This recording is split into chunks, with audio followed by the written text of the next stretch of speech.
All right, so those of you that don't know me, my name is Santos Acedo, and I am a board member on the County Board of Supervisors for Muscatine. So I pulled this slide because it always just gives me a great feeling to see the housing that we are having in development. We're going to talk a little bit about some of the housing that we've had over the last couple of years and where we were prior to this housing council starting to get formed, which is going to be an interesting number when we start looking at the numbers that we had 2 to 3 years ago and the numbers that we're moving towards in these next coming years. So why are we doing this? Why are we investing here in Muscatine? We think about the work industries that we have. We think about, I remember when I had a question that I had asked Senator Grassley, and one of the questions was, how do I get more people to come to Muscatine? This was something that I asked him when I first got into city council. And one of the things that he said, oh, that's an easy answer. Just get more jobs. Well, that isn't really the case as much as I can see now. I mean, we need to have housing. And again, this is what I asked him, I think, in 2015. So when we think about the work that we're trying to do with housing and businesses, we want to continue to think about how much importance that we have in the jobs that we have. I love the industries that we have here, but are we doing enough with the housing? We, as a housing council, started to look at that and saying, we need to be looking much further and starting to realize that if we don't invest now, and if we don't start working on these things together as a team, we're going to be losing. And we can't continue to run our races on our own. One of the things that we see in Muscatine, and I think about it when we look at some of these investors, a lot of the developers, a lot of times we're tending to look at saying, hey, I know my way, I'm going to do this, and I'm going to do it by myself. I'm going to run the race by myself, and I'm going to win by myself. What we're trying to do is find ways that we can partner with them. So think about looking at that race, and instead of it being just a race, can I pass the baton to somebody else? Is that the realtor? Is that the city? Is that somebody in the county? Is there a partnership that we can do? Because I can tell you, we are running our race. We're running our race against Davenport. We're running our race against Ottumwa. We're running our races against Iowa City. And I want to win in Muscatine County. I want us to look at saying, how do we win? And so for me, that is a huge investment to sit here and ask of your time, of your ability to sit here and think. We're going to ask some questions in the end of how do we improve as a housing council and how can you be a part of it? So we have a number of speakers that we're going to have today. I'm going to present Rich Dwyer as the next speaker that's going to be coming up. Rich is part of our housing council. He carries about 15 different hats beyond being vice president of Kent Corp. The speakers that we have today, they're all heavily invested in this housing council. We're going to try to continue to share with you a lot of the things, and hopefully we keep you engaged as much as you have, and we'll be able to get an opportunity to ask questions also at the end so you can review some of those things. So I'd like you to welcome Rich Dwyer.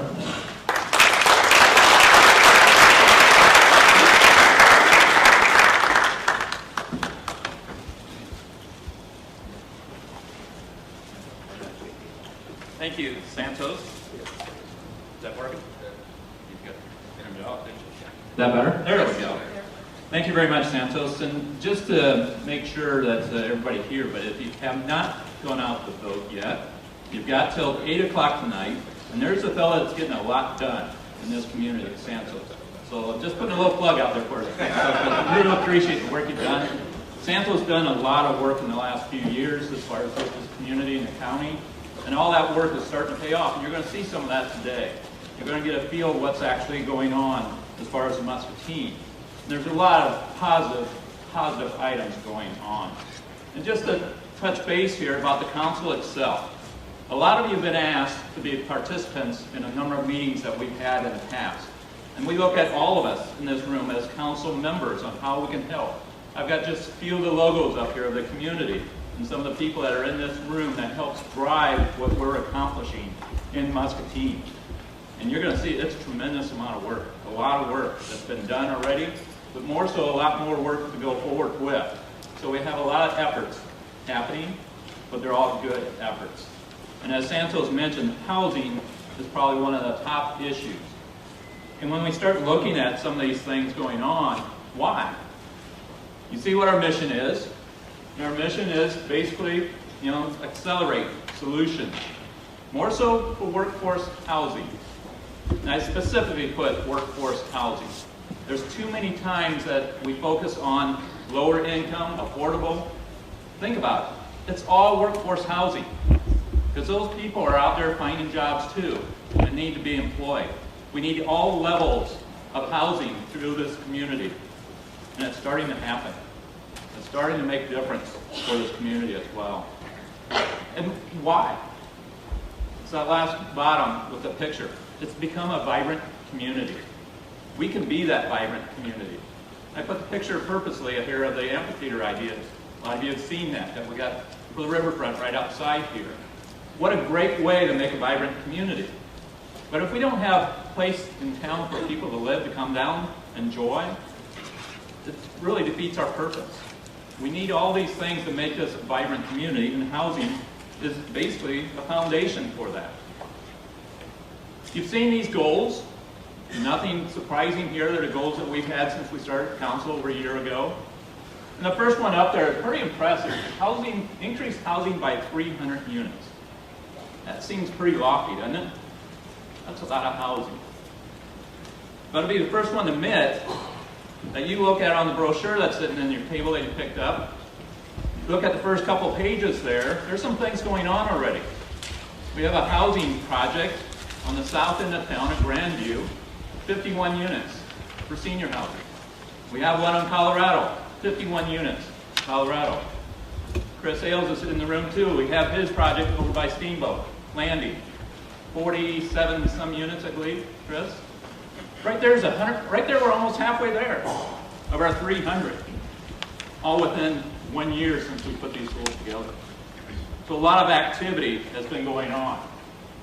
Upgrade 900 units of affordable housing stock. You're going to hear more about how we can do that, how we make that happen. When you think about affordable stock, it's not about new housing.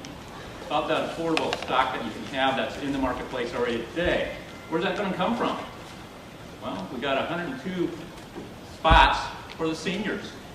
That's the affordable housing that if we can get the seniors to move into the next level, and we open up that inventory of housing, it's really going to drive where we want to go and really improve and elevate the housing market for this community. Improve rental inspections outcome with working close with the city. You're going to hear more. Increase the ratio of those who live and work in the county by 3%. You're going to see some of those statistics. How many people come in this community? 10,000 people come in here, drive every single day to work in our community. What if we just got a small percentage of them? What would that do for this community? Makes a world of difference. Decrease by 50% the number of children changing schools. You ever think about that? They're couch hopping, basically. And it's a problem in this community. You may not see or may not know, but it's something, if we can prevent that by having stability in the housing market and today, it will make a world of difference. Increase the number of housing burden residents. If we can lower that number, but if we can improve that our housing burden would make a world of difference for our community.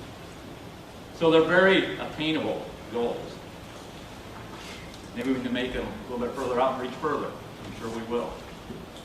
But this community, tell you what, we're all about action. We don't just talk. And we've seen that happen. And it's not just this community. It's Debbie and her team with the state. It's with the federal as well. And some dollars that's coming into our community. Every bit that we can bring in from outside of the community to help Muscatine is phenomenal. That much less we have to figure out how we're going to raise funds to do the different projects. So it's all of us working it together. I'm going to pass the baton to Jody Royal Goodwin. She's the Community Development Director for the City of Muscatine, and tell us more about the things that's going on with the city. Jody?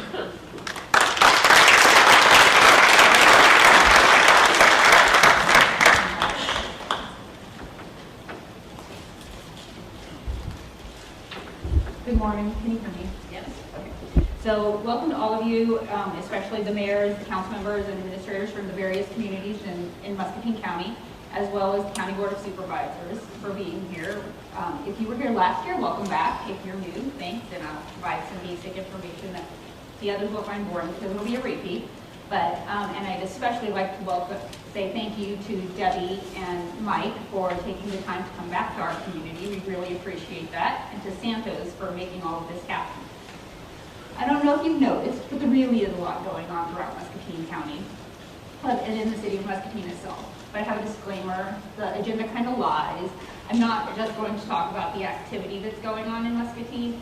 I'm going to talk about housing conditions and how that impacts our community as a whole. A 2021 report by the Federal Reserve Bank found that, well, we probably already know, housing, especially the cost and tenure of housing, impacts all aspects of our lives. And so today's discussion is about not only how it impacts the individual or family that's experiencing the housing condition, but also the systemic shortcomings and how those impact our community as a whole. So a housing market that doesn't address the needs of a significant portion of its population, whether it's quality or affordability of housing, and again, I'll go back to what Rich said, it's not about affordability for a specific income population, it's about affordability at whatever income rate you are. Wherever you work, if it's a minimum wage job or if you earn a couple $100,000 a year, all of this could impact you. So it's just harder when you earn that much money. So the illustration, I got technology this year, it throws me off, sorry. So this illustration is pretty self-explanatory. It's about 4 ways that housing impacts health outcomes and healthcare costs. And those are important because even though this talks about healthcare, it means it impacts education, it impacts employment, all of those aspects. So that, as you can see, we're talking the basics. Stability, which isn't really about affordability at that point, it's about your capacity to sustain your housing. If you have a mental health issue, you have a disabling condition, you age, heaven forbid. As you get older, your housing needs change and your income changes. When you retire, there are oftentimes decreases to your income. Quality and safety, that's pretty self-explanatory. Affordability is what we'll spend most of our time talking about today. And neighborhood, do I live in a safe space? Is my home safe? And do I have access to healthy foods? Do I have access to safe spaces to exercise? Those types of activities. But why are we discussing this today? Like I said, these are all local indicators that can be found in our community of our housing system. The 2022 Muscatine Community Health Assessment notes that housing affordability and quality impact health. Unstable housing situations increase the risk of poor health outcomes and causing families to cut back on meals and other necessary needs. Living in low-quality housing with your children can have a significant impact on their long-term outcomes. In 2021, the assessment found that 24.7% of the low-income families live in unhealthy and unsafe housing, and 30.2% of households at that time reported sometimes, always, or frequently worrying about the ability to pay their rent or mortgage. Living in that kind of stress has a significant impact on your health conditions. And in addition to that, if you constantly live in cost-burdened housing, children at the age of 2 are already starting to experience developmental delays and have poor health by age 6. Cost-burdened households also often have quality of life surprise. They're forced to cut back on living expenses for healthcare, food, and education, meaning they have less chance to catch up and to do the middle-class things that you and I do with our parents. So what happens when our housing needs aren't met? These couple of slides are really just a list of those types of things that happen. And as you can see, they have poor health outcomes. They are they're less likely to engage fully in the economic conditions, and more likely to live in overcrowding, which impacts their school attendance. Families experience disruptions to the daily functions of life, and kids are less ready for school and are outperformed or perform at lower levels, and long-term earning and participation are the results. Just a few more. And then having a community where families can access quality, reasonably priced housing means it is safe, affordable, and meets individual needs.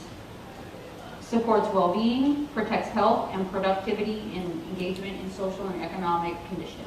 It reduces the cost of providing services to cost-burdened families and supports economic growth. Whether your mission is to expand educational opportunities, improve health outcomes, or boost economic well-being, it comes back to housing.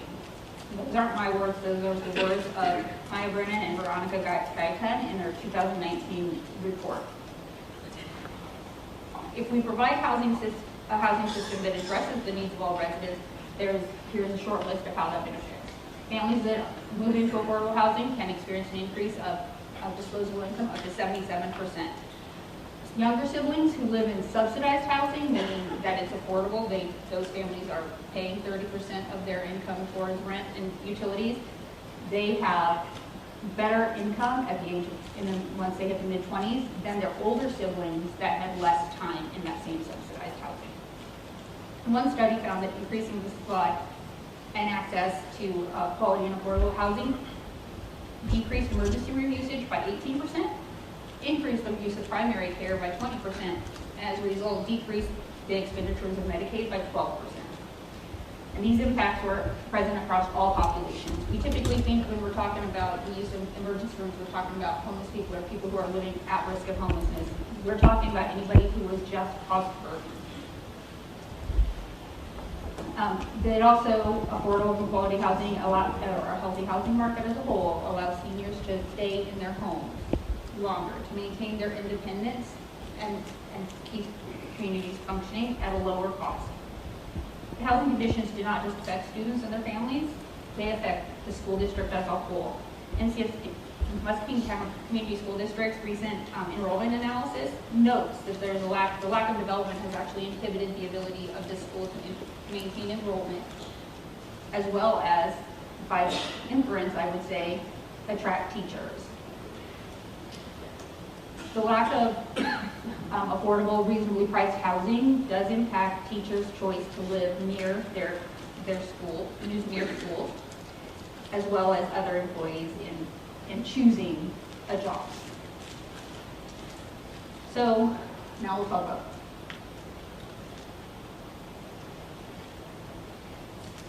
hit the right button. So just a little education for anybody who doesn't live in housing world. Housing costs. So for renters, that's pretty simple. It's your contract rent, it's your utilities. For your mortgage, it's all those things we pay when we have a mortgage. Your mortgage payment, your taxes, your insurance, your utilities, and if you own a condominium or a mobile home, the costs that are associated with that. But the cost burden at 30% means I pay 30% more of my income than I can afford. In Muscatine County, or in the city of Muscatine, that would be about $2,900 is required to pay the median price rent. And then 50% is severely cost burden. We're not going to really go into that a whole lot. A 2018 study found that if both rents and incomes rise at the same rate, then 13.1 million residents in the nation would have been cost burdened in 2025. That would be up 11% from 2015. However, housing prices and rents have outpaced income for more than 3 decades. So that wasn't really a realistic expectation. And so the 2018 American Community Survey reported that 24.21% of households in Muscatine County were housing cost burdened already. 2019 report by Brennan and Guyton reported that rental demand has been increasing among all populations, and that the National Low-Income Housing Coalition reported that 14.1 million renters were already cost burdened in 2020. Rising prices are not just impacting renters. Mortgage increases between 2017 and 2018 actually meant homeowners needed 18% more income to purchase the same home they did the year before. You'll see why that relates to us here in just a few minutes. This graph is about national home ownership, but it shows that who can own a home nationally based on income. Unfortunately, for Muscatine County, the median price income would keep you wouldn't even get out of the bottom 2 tiers on this. So, which, again, I recognize that we live in a lower cost place, but it does mean that comparatively we have some restrictions on our housing market. So we talked about, that was a little bit of the national stuff, but it helps show trends nationally, and so we can now talk about the local stuff.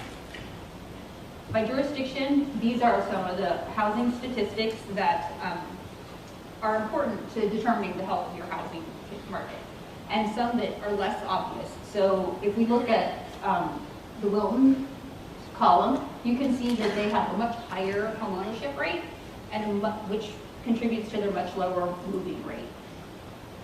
And then West Liberty, they have a much lower average or median age of their population and a much higher household size, indicating that they have a higher proportion of children living in their community and in their household, which has different stresses on both the family and the community. And then, as I said, for this median income for Muscatine, you would have to earn $16.80 per hour working full time to not be cost burdened. One data point that isn't included on this chart, but it's important, is actually the age of housing stock, and all of the housing stock in Muscatine County has a median age that is more than 50 years old. Wilton's the youngest at 1959. 1969, sorry. And Muscatine is the oldest at 1958. So this is, again, an older slide that some of you have seen before. It talks about by average or median income in a certain career field or employment field, what you would be able to purchase. The problem with this is it doesn't change what you can afford if you earn 100, if you use these assumptions, 4.5% interest rate and 20% down.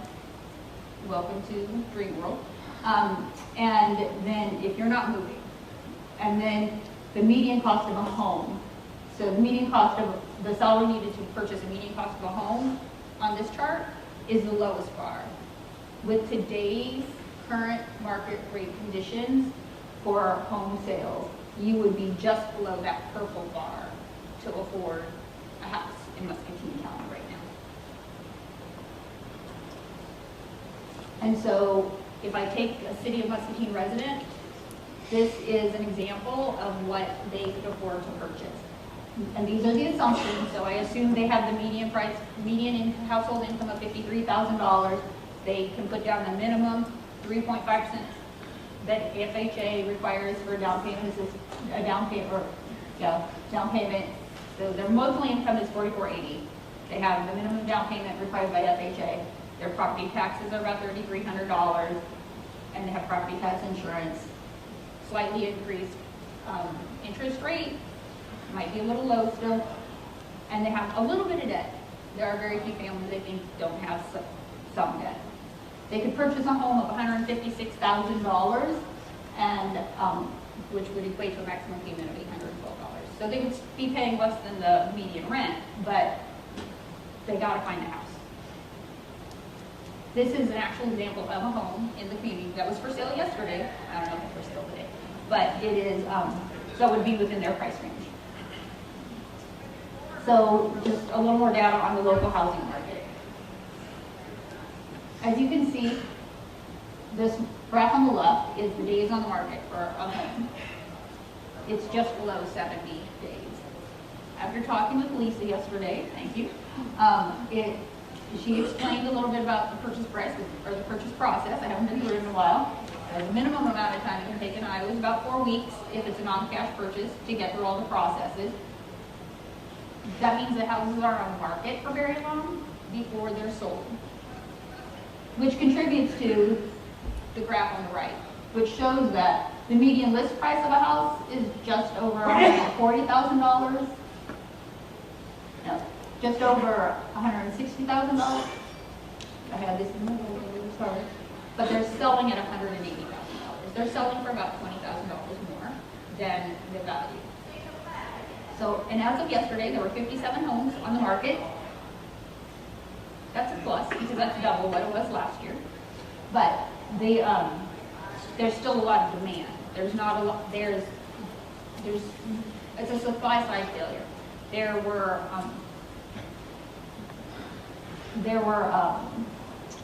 a few homes, a number of homes actually $100,000 and below, but that means that they were probably in lesser condition, less desirable areas, and probably not your ideal home. Now, fortunately, there were actually a number of them that were in that sweet spot, that 150 to 250 that a lot of workers are looking for. So there are pluses and there are minuses with our current market.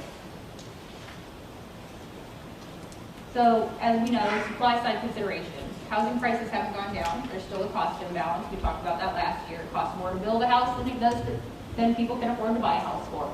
So one of those, I just use this graph because it's one of the primary things that people talk about when they talk about the ability to build houses. Lumber is one, in short supply, and two, so it's hard to get, and two, the prices are fluctuating. It's not the only component of housing. I've heard that for electrical supplies, plumbing supplies, all of that. All of those have had increased prices, which have increased the cost of development.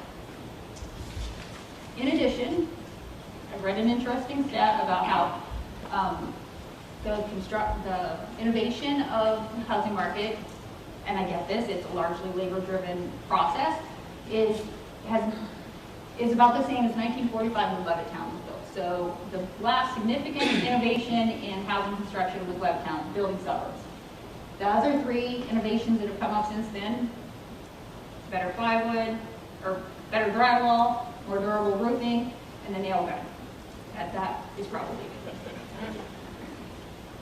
So, all of that being said, there's an impact on housing. We don't have, there's not a lot of innovation, and innovation, so the funny part of it was that one of the industry leaders said that if cars were built in the same time frame, it would take 2 years to build a car and cost 10 times as much. So then the house. That's not oftentimes not often far from true when you're building a house. But it is the cost of the house has probably gone up 10 times, and it still takes a little longer. But I get it. It is a labor-intensive market, and we have to work within that. But there are opportunities, and we'll talk about those a little bit more in a few minutes. Again, this is talking about the economic benefit of providing housing in a community. Again, dated because national data, there isn't a lot of data available about local costs and data and activity. But, well, I think the jobs information is probably pretty accurate. Obviously, the costs have gone up, and it uses, this slide and the next slide actually use national averages, which would be lower when you're talking about government revenue. They use fees that are national, and we don't charge a lot of those fees, and our fees are a lot lower. And I don't mean the city of Muscatine, I mean in the Midwest. That's typical. We don't have water rights, purchase water rights. We don't have a lot of those carrying costs that the coast do. This is specifically about what the benefit is if a government invests in housing development. So to build the infrastructure, if the city would take and build the infrastructure in a nationally average community, this is what it would look like in over a 15-year period. There would be $7.1 million at the end that was surplus after paying the capital investment. Again, it's national information, so there are differences, because one of the things this assumes is the one thing we're talking about today, is we don't have the capacity for the construction workers to live here while they're building the housing, but they're not spending their revenue, their income in our community. I'm going to skip the next two because Rich did a fine job of covering them with our goals, and we're going to talk about activity. So Muscatine, we have added we've permitted 166 new units of housing in the past 18 months, and so which have a value of more than $28 million. The majority of those are multifamily, as Rich talked about. We have 3 multifamily projects under construction right now. We've also had more than 1,100 units undergo some level of repair or renovation. The average cost of those repairs and renovations is only $6,000, but $6,000 can go far in maintaining a unit as livable. And so what have we done more specifically? We have Oak Park, the 48-unit senior complex was completed a little more than 18 months ago, but was completely occupied within the past 18 months. We're currently constructing 102 additional units of senior apartments and 43 family units. And again, those are all low-income housing tax credit projects. So they have income restrictions, but they also have a range of incomes that they apply to, and all of them have some income requirement to move in. We've developed 17 market rate units, single family, that are developing in pre-development or construction phases, and including funding that came from IEDA for some upper story housing in partnership with Downtown Investments. And so we'll be moving on that. Downtown investors are actually also proceeding, I believe, with a 6-unit development in downtown, and the city is working with other property owners in the downtown how to maximize that space that exists and is underutilized right now. MCSA was awarded funding from Iowa Finance Authority through the National Housing Trust Fund for a 15-unit supportive housing project that will assist chronically homeless individuals recover. The city of Muscatine allocated $100,000 last year that was used to demolish 8 units of substandard and vacant housing. There's another $100,000 allocated for the upcoming fiscal year. 2 of those properties are actually being turned into additional housing units, one for the 15-unit supportive housing and one for the prison-built homes that Community Foundation placed. And so other activities that we've undertaken include we've adopted a property maintenance code for all but not owner-occupied properties. We're currently working on developing a pilot program to assist lower-income homeowners maintain their units so there's not really negative impacts to the enforcement of the property maintenance code, but we recognize that the ability to maintain that house and to not, it is important to the neighbors' properties as well. Both the city conducted a community survey and the Housing Council conducted a small survey, both of which came back and said some of the stuff we know we'd like that was found in 2017 housing study. We'd still like a more variety of single-family housing, and we'd like to have some higher quality housing, and we'd like to have the community look nicer. So all of these things feed into that. City and county both allocated ARPA funds to housing projects and to revitalization projects. So there's some overlap there, but they are. And then the city and county both have committed to funding a new housing study. The last one was done in 2017, so it's about 5 years old. The housing study will also kick off the update of the City of Muscatine's comprehensive plan. And that housing study will be countywide. So where do we have opportunities? As we talked about before, there's been little innovation. It's not like we're kicking it with the housing construction processes, but alternative technologies have become a thing more recently. So, you know, SIPS panels for structural integrated or insulated panels. Don't give me an acronym and then expect me to remember the real words. Or 3D printing, both of which are like currently ramping up and developing skilled trades. If you've tried to call a plumber or an electrician lately to come to your house, you might know there's a little bit of a wait, unless it's true crisis. And so NCC, thankfully, is building the Trade and Technology Center, which the Housing Council is working with their staff on how can we partner to address our housing supply demands. The public and private partnerships, we have good processes with that locally. We partner all the time between nonprofits and government, so we just need to keep doing that. And what that looks like can take all kinds of forms, so we invite you all to speak up, tell us what you'd like to do. It's everybody's role. Policy updates, as I said, we'll start updating, we'll do a housing plan, we'll update the comprehensive plan. That means we're reviewing all of those zoning and planning requirements that we put on developers and how that might change over time. And so there are just so many opportunities. If you have a thought, I just encourage you to reach out to a housing council member. And so before I turn it over to Ken Brooks to talk about activity in West Liberty and Golden, I'd like to leave you with this.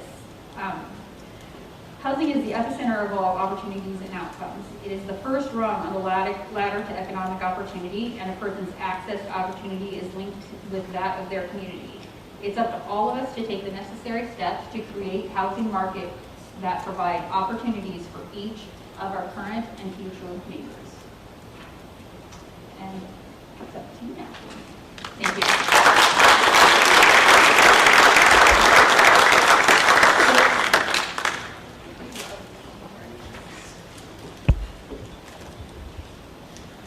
Thank you, Jody. I am really excited to see all of these new projects here in Muscatine, but I'm also excited to say our rural communities in Muscatine County aren't just sitting around either.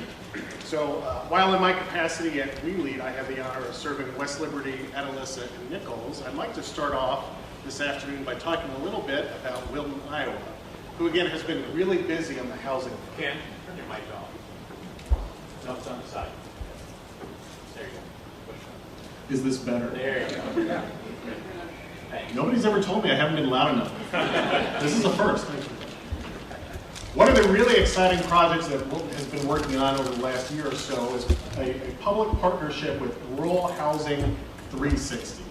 This is a really ingenious design. That's the entire point of this is getting families who are struggling with some of these obstacles for home ownership. That initial down payment, right? Lack of credit history. So they're working to overcome some of these obstacles with this Rural Housing 360 program, which incorporates an element of financing into that planning process. So they have built 4 homes already, and they've got another one planned. And really excited about that. Here's a big one. Senior living complex in Wilton, Iowa. That's underway. Ages 55 plus, adding 34 units to their community. Single-family homes. Here in the last 2 years, Wilton has constructed 8 brand new single-family homes. And they have 2 developers that are working really hard to address some of the underutilized homes that they've got in their community already. Some low-hanging fruit, if you will. We don't need to go build brand new homes. We've got something that we can renovate and bring up to the modern standard. So they've got 3 and a whole list more on the way, so we're excited about that. Moving forward, the City and Enrollment Development Corp are working to develop some city property to create new housing opportunities there. And they're working to identify a contractor to come in and develop a brand new neighborhood. So adding significant housing opportunities. Now what about West Liberty, Iowa? West Liberty population 3,750 and 1. Just one house. And let me tell you about this process. I know what all the facts and figures say. 60, 70 days on the market. I think in West Liberty, homes are on the market for about 12 hours, and then they're gone. And frankly, the same is true with rental units. There's nothing to be found, and most of the homes that are going on the market don't go on the market because you say, gee, you know, I'm thinking about retiring, and then you've got 4 people showing up to dinner that night saying, can I have your house? So that's the market that we're living in. That's the current market today, and then we had some really exciting news just last month with West Liberty Foods talking about a monumental expansion, $178 million. That's going to not only retain their 800 employees in West Liberty, but bring an additional 200. That's a really exciting project. So why don't we go ahead and just capitalize on that? Let's get our school district to build a $12 million sports facility right next door. So all of a sudden, the value of being a resident in West Liberty is just skyrocketing. Home values are going up. So we need to build. Well, what have we been doing? We've been doing a lot. Here's 103 East 3rd Street. This was an abandoned building downtown. We applied for and received, thank you very much, Debbie, a Catalyst grant last year for this. We're adding 2 3-bedroom apartments downtown and a beautiful commercial space, which is already complete. We've got a recording studio.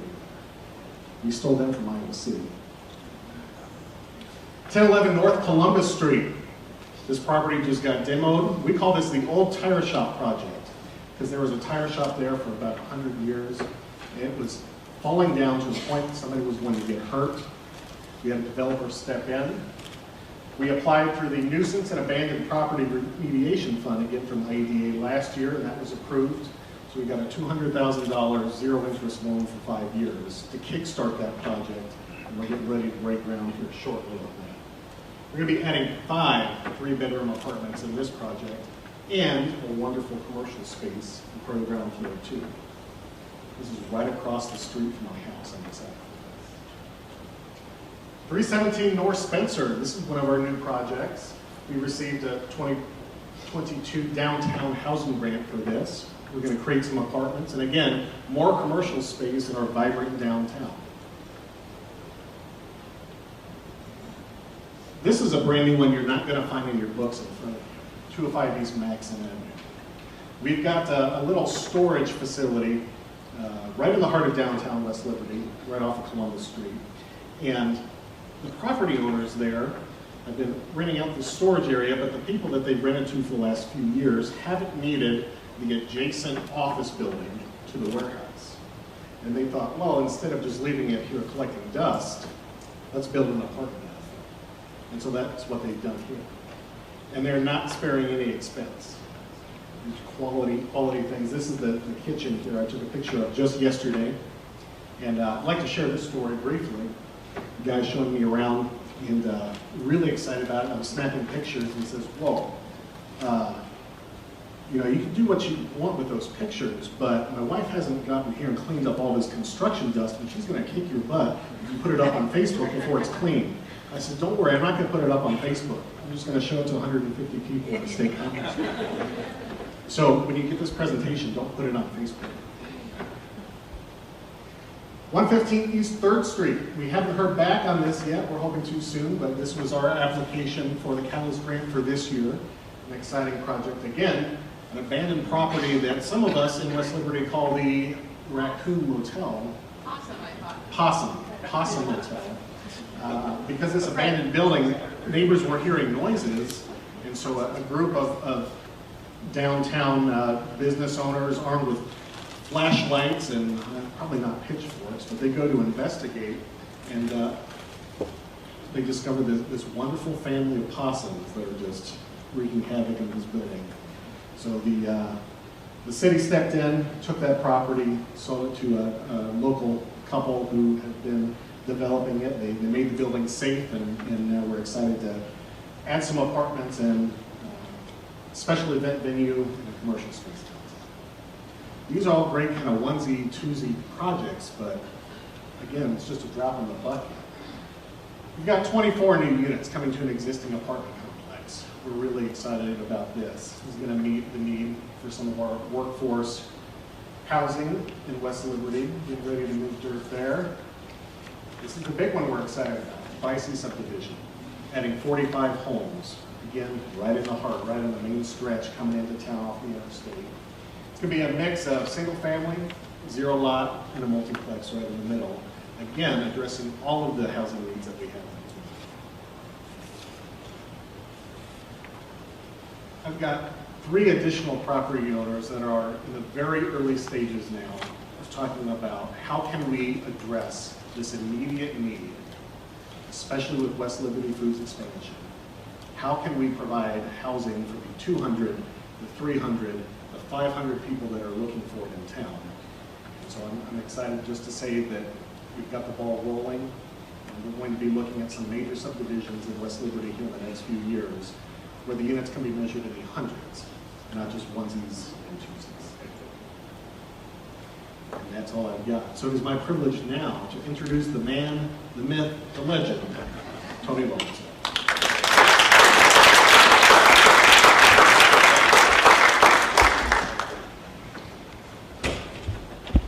Thank you, Ken. I just want to give a shout out to the realtors in the room, because if it's 15 minutes in West Liberty, there's realtors that are here right now looking at their phone going, I got to reply to this person because they want to buy that house. So let's give a round of applause to all the realtors that are here. I don't know how you do it. My family and I sold a house within the last 18 months, and it was listed for 15 minutes. So again, I don't know how you do it. It's unbelievable. All right, so we're going to talk about the Muscatine Community School District. First slide is a 100,000-foot perspective. So we had an enrollment study done by this company, RSP. And just a couple of points to note from here. The district is forecasted to lose 400 students over the next 5 years. And you can tie, if you look down here, housing to that, right? So the ability to continue developing affordable housing is crucial to our future growth. It's definitely something that we know is connected, right, between education and housing. This is birth rate information. So we are able to capture, as you can see over here, a percentage of all the live births in Muscatine County. And what I want you to note is in 2020, we're down almost 100 live births, okay? So that's going to impact our future kindergarten numbers. We can't control the birth rate, but it's definitely something that we want to share with you. We know that folks are still having babies in Muscatine County, and that data comes back to us. But as of 2020, we were down 92 total live births. Enrollment. So this slide right here talks about students leaving the district and then coming into the district. We've continued to narrow the gap with fewer open enrolling out and more enrolling into the district. That's helping things overall, but it's not where we need it to be, right? We know that there's work that has to be done there. Part of my job is whenever we hear of someone that is choosing to leave the school district, I call them, or email them, or I text them, or I Facebook message them, or Instagram message them, and just try and get a sense of why. Was it something that we did? And around 95%, 96% of the people that I speak to, it's all job related, right? They're moving, they're relocating. I haven't had one person in my only 2 years of the job say, it's because you're doing this wrong, or it's because we're mad at you, right? And that's quite a few conversations that I've had with folks. This is what we call our heat map from the enrollment study, and this is what surprises a lot of people that have seen it. So what this shows you is that our highest density where students are at is kind of near Jefferson Elementary. So for those not familiar, that would be Mulberry and 8th Street, right? And then sort of near McKinley. What surprises people when we talk about this is sometimes the presumption can be that all the action is across Highway 61. And while there is development going on out there, we can look to this data and tell you we know where the kids are. And at our upcoming school board meeting next Monday, we have a facilities committee. Some of the members are in the room here. Brian Musell, I see you over there. Facilities committee has been looking at things like this enrollment report, and we put together a master plan for things that we're going to do, and that'll be presented to our school board this coming Monday. So but that's just interesting to note, those zones right there. And obviously that can change, but that was the data from the recent report. This slide talks about your student yield rate. So an example that we like to share is Mulberry Elementary in 2011 had a yield rate of 30 students if you were to build 100 houses. So you would net 30 from that. In today's numbers, that would translate to 17 students in total, right? The multifamily yield rate has kind of remained the same as you look at that, but we definitely know that, yeah, if you built 100 units today, we would only net 17 students compared to 30. This slide shows something that we always talk about, right? Like the ages of our homes in Muscatine. 82% of housing inventory was built prior to 1990, 49% built before 1939. My house was built in 1861, so it definitely fits in there. And then as you look, the last decade with regards to what we've been able to add has been challenging, but I think we're all here to work on that. But I thought that was just fascinating, that 49% of our houses in Muscatine were built in 1939 or earlier. And I love my old house, don't get me wrong, but 1861 is a long time ago. Someone told me a Civil War general built our house, and so far it's not haunted, which is nice. So some conclusions. We have enough capacity in our district for our current students, but we definitely are working on changing that. The housing inventory is mature. The potential for future growth, medium year for the residential stock, 1951, average 1924. 270 potential new units identified that could be built within the next 10 years, which is really going to help us. And all that being said, as of right now, and again, this can change, our student population is expected to decrease. So just another recap slide here. As we continue to look at things like our heat density map and identify projects for the district, you can kind of see where those decreases are on paper scheduled to happen. 4 elementary schools may experience capacity challenges based on where people live. For instance, if all the families that lived near Franklin Elementary sent their students to Franklin, there would be a swell. We wouldn't have enough room. But what we see happening is people that live near Franklin maybe opt to send their kids elsewhere. We have to look at redistricting some of the elementary boundaries, and there's a lot of work to be done. Let me go back to this just for 1 second. And I think what's important is that while this information can change, the district continues to be supported by everybody in this room. We continue to have a lot of large projects done. Just this summer, we're starting on redoing the old science wing in the high school. For you in the room that attended Muscatine High School, that would have been around for a long time. That's going to get to become a new student center, which we're really excited about. If you haven't been out to the football stadium, we'd love to have you there this fall. It looks great. And then I just want to share, a couple weeks ago, we had 305 students graduate with the class of 2022. And what's great about that class is that they're going to do a variety of different things, right? We have students that are immediately entering the workforce, students that are going to MCC, going to 4-year schools. My hope is that we know they're proud to be from Muscatine. My hope is that when they get through school or they get into the workforce, they feel good enough to either stay or to come back and want to raise their families here, right?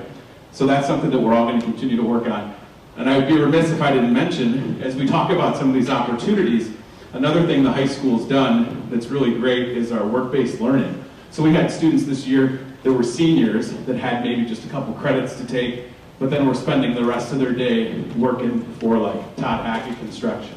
So we're going to continue to talk to folks like yourselves and say, what are the real needs for the workforce in 2022 and beyond?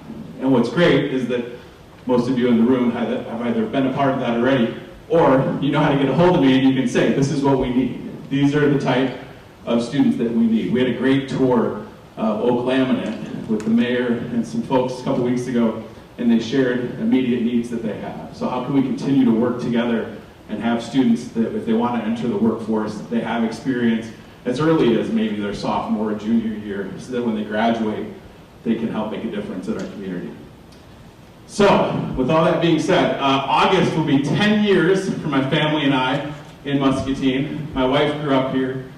She's the reason that I'm here, but also the opportunity that I had to work at the Hahn Company, then went over to radio, Hy-Vee, and now the school district. But what I want to say is that I'm super proud of this room and our community, and I feel like in my 10 years, the most amount of synergy that I felt is happening now. So whether that's Charla or folks like Rich, I feel like we're all looking at this housing issue and going, okay, we know, we've talked enough about it, it's time to make some moves. And I really appreciate that because we still have a lot of work to do, but I know, as Rich said, if we can start to chip away at that percent of those 9,000 people that drive in and take a job, we got to get them to live here. So I hope that we can continue with the school district to be attractive, and we can have people tell their stories and their experiences. And thank you for the time.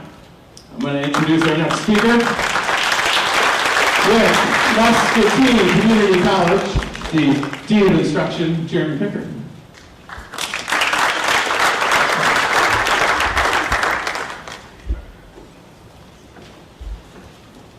Good afternoon, everyone.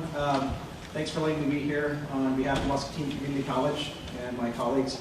Dr. Nalby DeWinter, our president, is unable to make it. She's in Michigan actually giving a presentation at a different college, and so she asked me to greet you. Always scary when she's away and leaves me in charge with a microphone. So there we go. The community college is really excited about this opportunity and our ability to partner with you. We see our role as being able to train up the next generation of workforce to be able to meet some of these needs. And part of that needs and part of the things that we're looking at doing is adding in a number of key areas. A couple initiatives that we have done was try to figure out ways to partner with our area high schools in order to use that portion of it in order to solve some of this problem.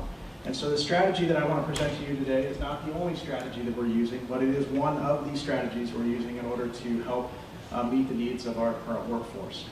We have developed a system called Career Academies, and this is where a high school student can actually jumpstart their technical career in a variety of different areas. The great part about that is, and most people don't know, anywhere from 35 to 40% of the community college enrollment is actually a high school student right now across the state of Iowa. This benefits a high school student in a number of different ways, and the first one is it's no cost to them to get started.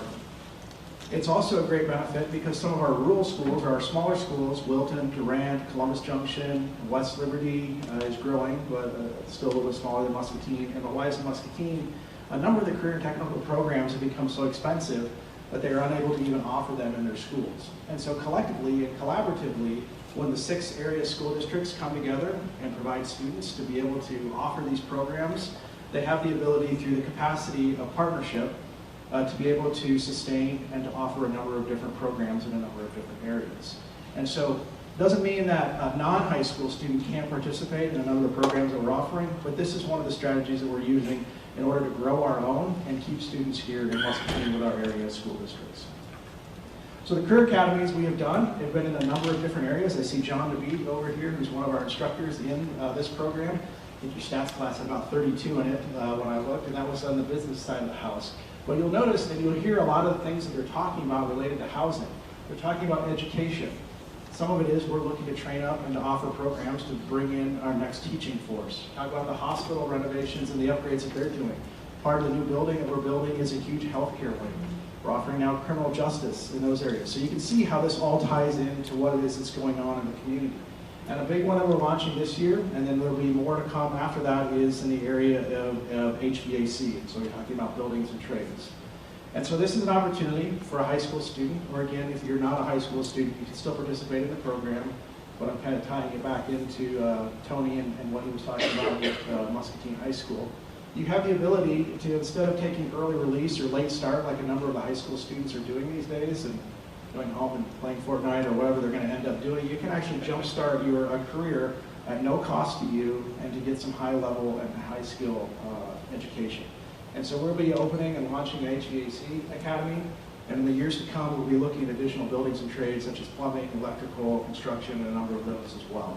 And so we feel that at the community college here, it is our job and it is our responsibility to be able to meet the needs of our community, and training in some of these areas is something that we are very excited about and excited to be able to offer.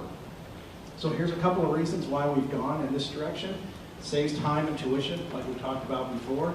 The programs and the classes and the skills that they're learning is a seamless pathway right into a 2-year degree. So a lot of times you have the ability to complete a semester's worth of college, even up to 1 year's worth of college while you're in high school. If you do that and you do well in those courses, our foundation actually half prices your tuition when you come after high school. And then you're really on the hook for the last semester's worth of cost. And many of you know with Last Dollar Scholarship and a number of the state programs, essentially you can almost get out with a 2-year degree at next to no cost while you're doing that. So this excuse of college is not affordable to me is just not an excuse that we use anymore, because it's just not true depending on what you do and how you go about doing that. We've also made a significant investment into personnel into the high school and partnerships with that. A number of college and career counselors are in the high schools daily, and they're working with students in order to help them transition to that. The work-based learning coordinator is a new state initiative as well, and so you're actually seeing some of those shared partnerships that are going to go on between some of the smaller school districts in our area as well. Muscatine has their own. Wilton, Durant, Columbus Junction, Wise, Muscatine, and West Liberty will be sharing the work-based learning coordinator this upcoming year. In fact, we're in the final stages of doing some interviews for them. And then part of those things is getting out and being part of the business community, seeing what's available, seeing what's out there. I know in our Welding Academy, they tour a number of industries. They can see the type of welder they'd like to be, the type of company they'd like to work in. And so we do this with our folks as well. We let them explore the different opportunities that are available in our communities. And the last thing is that graduate with limited debt or no debt at all. If you utilize our foundation scholarship, the Muscatine Community College Foundation gave away $450,000 in scholarships this last year to our area schools students. And so we have the ability to really make this accessible, affordable to all students. So we don't like that excuse anymore about college is too expensive for me to attend. Most of you don't know as well that we talked about we have a lot of opportunities for students, but we also know that in our schools, anywhere from 30 to 40% of the graduating class may not go to college anywhere. And so we still have a large number of our graduating high school students that don't end up at a post-secondary institution for any type of training at all. And so this is another way to capture them before they move on as well. Some of you are very interested in the building project that is going on our campus. So the top is the rendering of what it is, and this was taken last week. So you all should keep me in your thoughts and prayers. They tell me I'm going to get the keys to this August 1, so I can start offering training. Yeah, don't laugh, okay? I don't sleep well. I don't sleep well these days. But we're scheduled still to open August 1 to be able to move in our furniture and our equipment and things like that to be able to offer training this August. So this was taken last week, and so this gives you an idea of what the project will look like. This is from the backside. This is standing over by Hvac, Colorado Street, looking at the building. Large windows there. And so anytime you would like to stop by, I'd be happy to host you and show you around and show you some of the great things that we have going on at Muscatine Community College. With that, I'm going to turn it over to Charla. The thing I appreciate about Charla the most, she has a saying, I'm not going to get it quite right, but she says we need to go upstream to solve the problem so we're not treating the symptom downstream.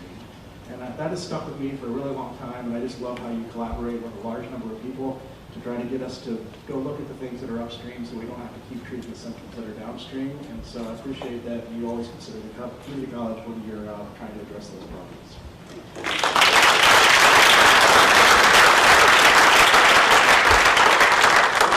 So that's literally the first time Jeremy's ever said anything nice to me. Good stuff's going on at MCC, and I'm just proud that we have Muscatine Community College in our county. How many alumni out there that attended MCC for a bit? A lot of hands going up, creating leadership. So following the housing summit last year, Director Durham actually reached out to Santos and said, hey, would your collaborative be interested in doing a neighborhood revitalization project? With the caveat, it needed to connect to the downtown in some way. And so members from the city and the county and the Community Foundation and MCSA and Kent Corp have been participating in this conversation since. We identified this particular area, and it's called the Mulberry Corridor. You can see it picks up the school that Tony talked about a minute ago, the hot spot where the students are. So it picks up the school, runs down Mulberry, down to about Spring Street and part of 5th Street.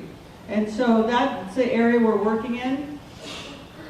The goals are to improve housing stability, and that means influencing health, education, and workforce, just like we've been talking, this intersects everything within that neighborhood.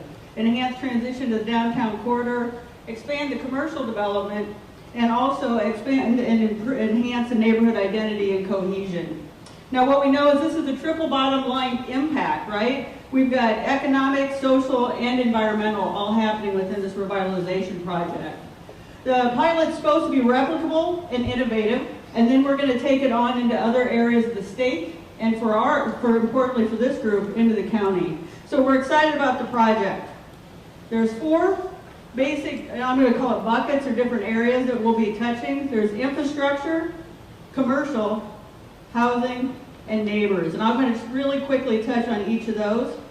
To give you an idea on infrastructure, we're going to enhance the neighborhood, the connectivity to downtown, and also the community vibrancy through this. We see that we'll have a neighborhood-wide Wi-Fi, living street utilization with permeable pavers. We're going to increase tree planting, street lighting, and walkability will improve.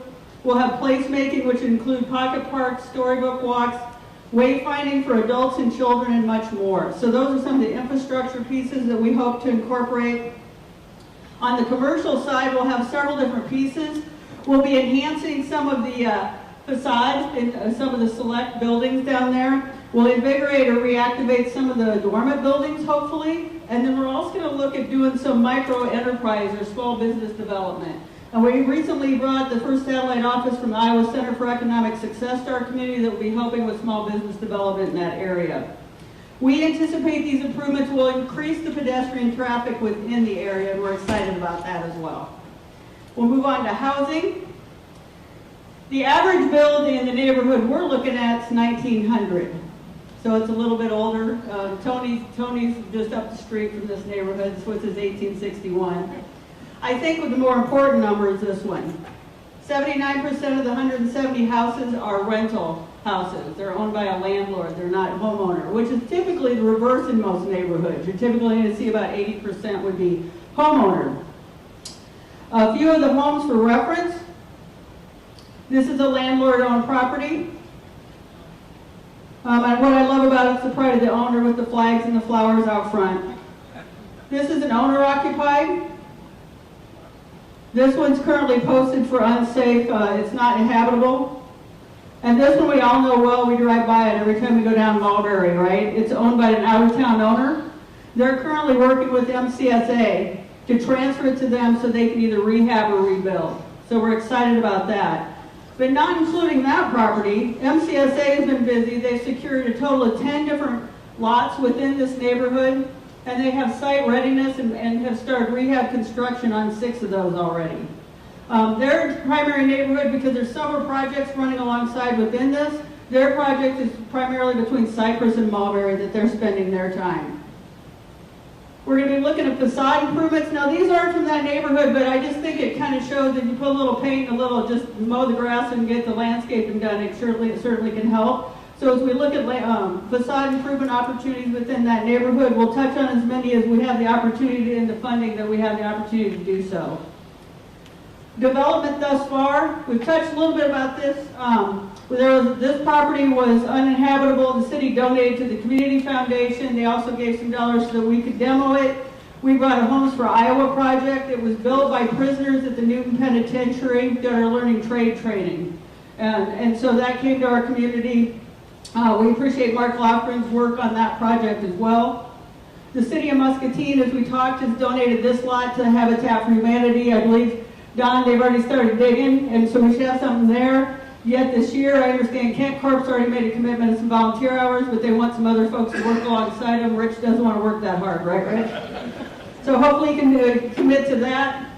MCSA, as we talked about, has purchased these lots, or has these lots. The house on the left is uninhabitable. They're going to be putting up a 15-unit permanent supportive housing, just as Jody indicated earlier. It's going to have 24-hour medical and social service staff available on site. And the Iowa Finance Authority has committed $2.3 million in support of building this project. So thank you very much for the work that all has done that. The Community Foundation is nearing announcement of an innovative housing development technology that we're going to be doing in conjunction with Muscatine Community College Construction Trade as we look to utilize it both in this area and across the county. So watch for some upcoming news on that. I thought it was interesting. Sears actually back in the around 1900s had their own alternative housing development delivery. You could order a house from the catalog and they deliver it to your home. And so 70% of those houses still stand today. What I thought was interesting is I can't even assemble an unassembled bookcase. So I'm wondering how many marriages were ended as they put together these home kits. That might be why they no longer sell them. The neighborhood project will emphasize environmental consciousness. We're going to worry about the healthy homes concept and ensure that it has the healthiest living environment as we work in rehab in these areas. Homeownership definitely is going to be emphasized. We got 80% landlord owned. We'd love to have more folks owning their homes in that area. We'll be looking at down payment assistance as we have the dollars available, and also to the city's homeownership training program. Don't forget the homeownership training program exists at the city. It's a great tool for anybody that's interested in buying their first home. We'll move on to the neighborhood bucket. So who makes up this neighborhood? 33% are children. Again, it's that hot spot that Tony was showing us earlier. 20% of the seniors and children are below the poverty line. The average median income is $44,000 in this particular neighborhood per household. And in this neighborhood, only 5% have bachelor's degree in comparison to about 20% across the rest of our community. So as part of this project, neighborhood engagement will include the neighbors' input and being collected through what's called the heart and soul methodology, where we get in and find out what is of interest, what they'd like to see, how we can connect them. We'll ensure that households have primary care providers if we can. We're going to ensure that there's access points to health insurance. We're going to ensure that the household education and employment study is done. And then we're going to have a concierge service working alongside Jeremy and his team, where they can have upskilling opportunities, whether it's HISET, which is the old GED, whether it's short-term certificate programs. With the end of 6 weeks, you can make $17 to, I heard $28 recently on welding, or even longer-term programs like Jeremy indicated. Teen students will be connected with educational pathways as they're identified as we're in the neighborhood. And these neighborhood efforts are going to improve health, education, and economics, right? Again, everything intersects when we start doing the good work. Now, the target time frame is 3 years, and the funding for the project, we continue to look for additional supporters of this project so we can widen the scope and impact. Early funders, the Iowa Finance Authority, as we said, with $2.3 million to the MCSA project. The Iowa Economic Development Group, thanks to Debbie and her team, have committed almost $1.8 million for the infrastructure projects and some of the housing components. So another $1.8 million has come from that commitment. Muscatine County has committed $875,000 to this project. MCSA has already invested over $500,000 in the neighborhood thus far. The Community Foundation has recently committed $500,000 to this project as well. And the City of Muscatine's donated lots and contributed to site improvement and facilitation of these projects. We're grateful to each and every one of those organizations and their vision to make our community even better.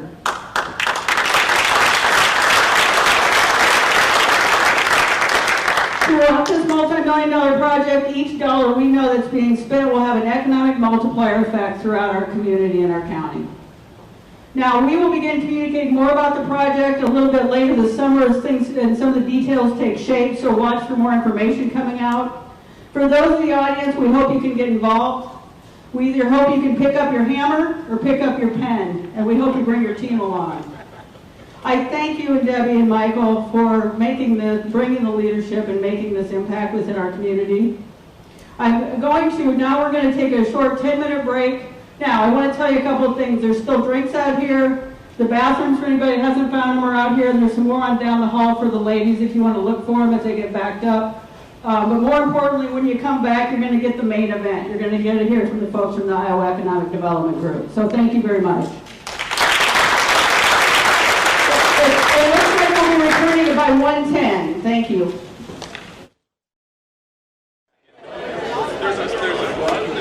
We can start acting ourselves back to the seats, if you would.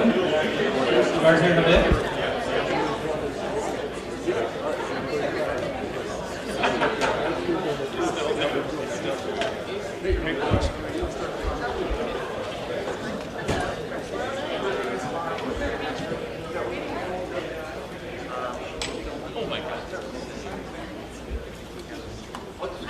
Appreciate everyone getting back for our special guest speakers here today.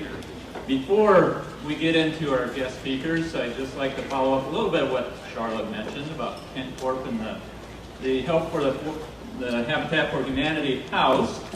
And we at Kent Corp are going to offer up to the group here in the room a challenge to the businesses in the room. That we were looking at taking together our business units. We have 4 different business units plus our HQ.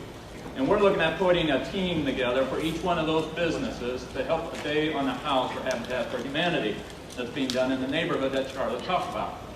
So I'd like to ask the other businesses in the room and others in the community, put a team together. Put a team together for your business. And come work out a day at the Habitat house. A volunteer, whatever it is that they have going on. Don Lampy. Don, stand up. Everybody I think knows Don. Will help coordinate.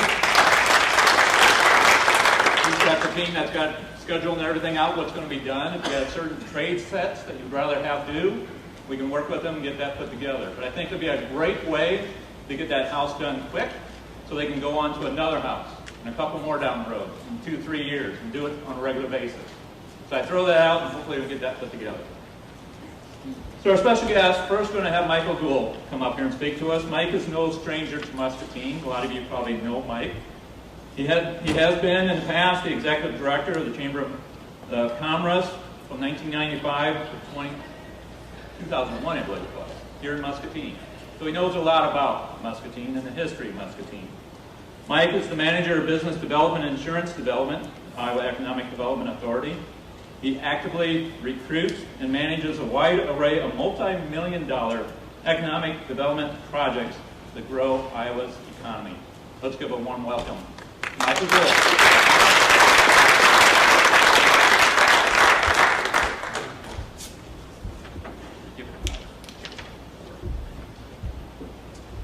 Thanks very much, Rich.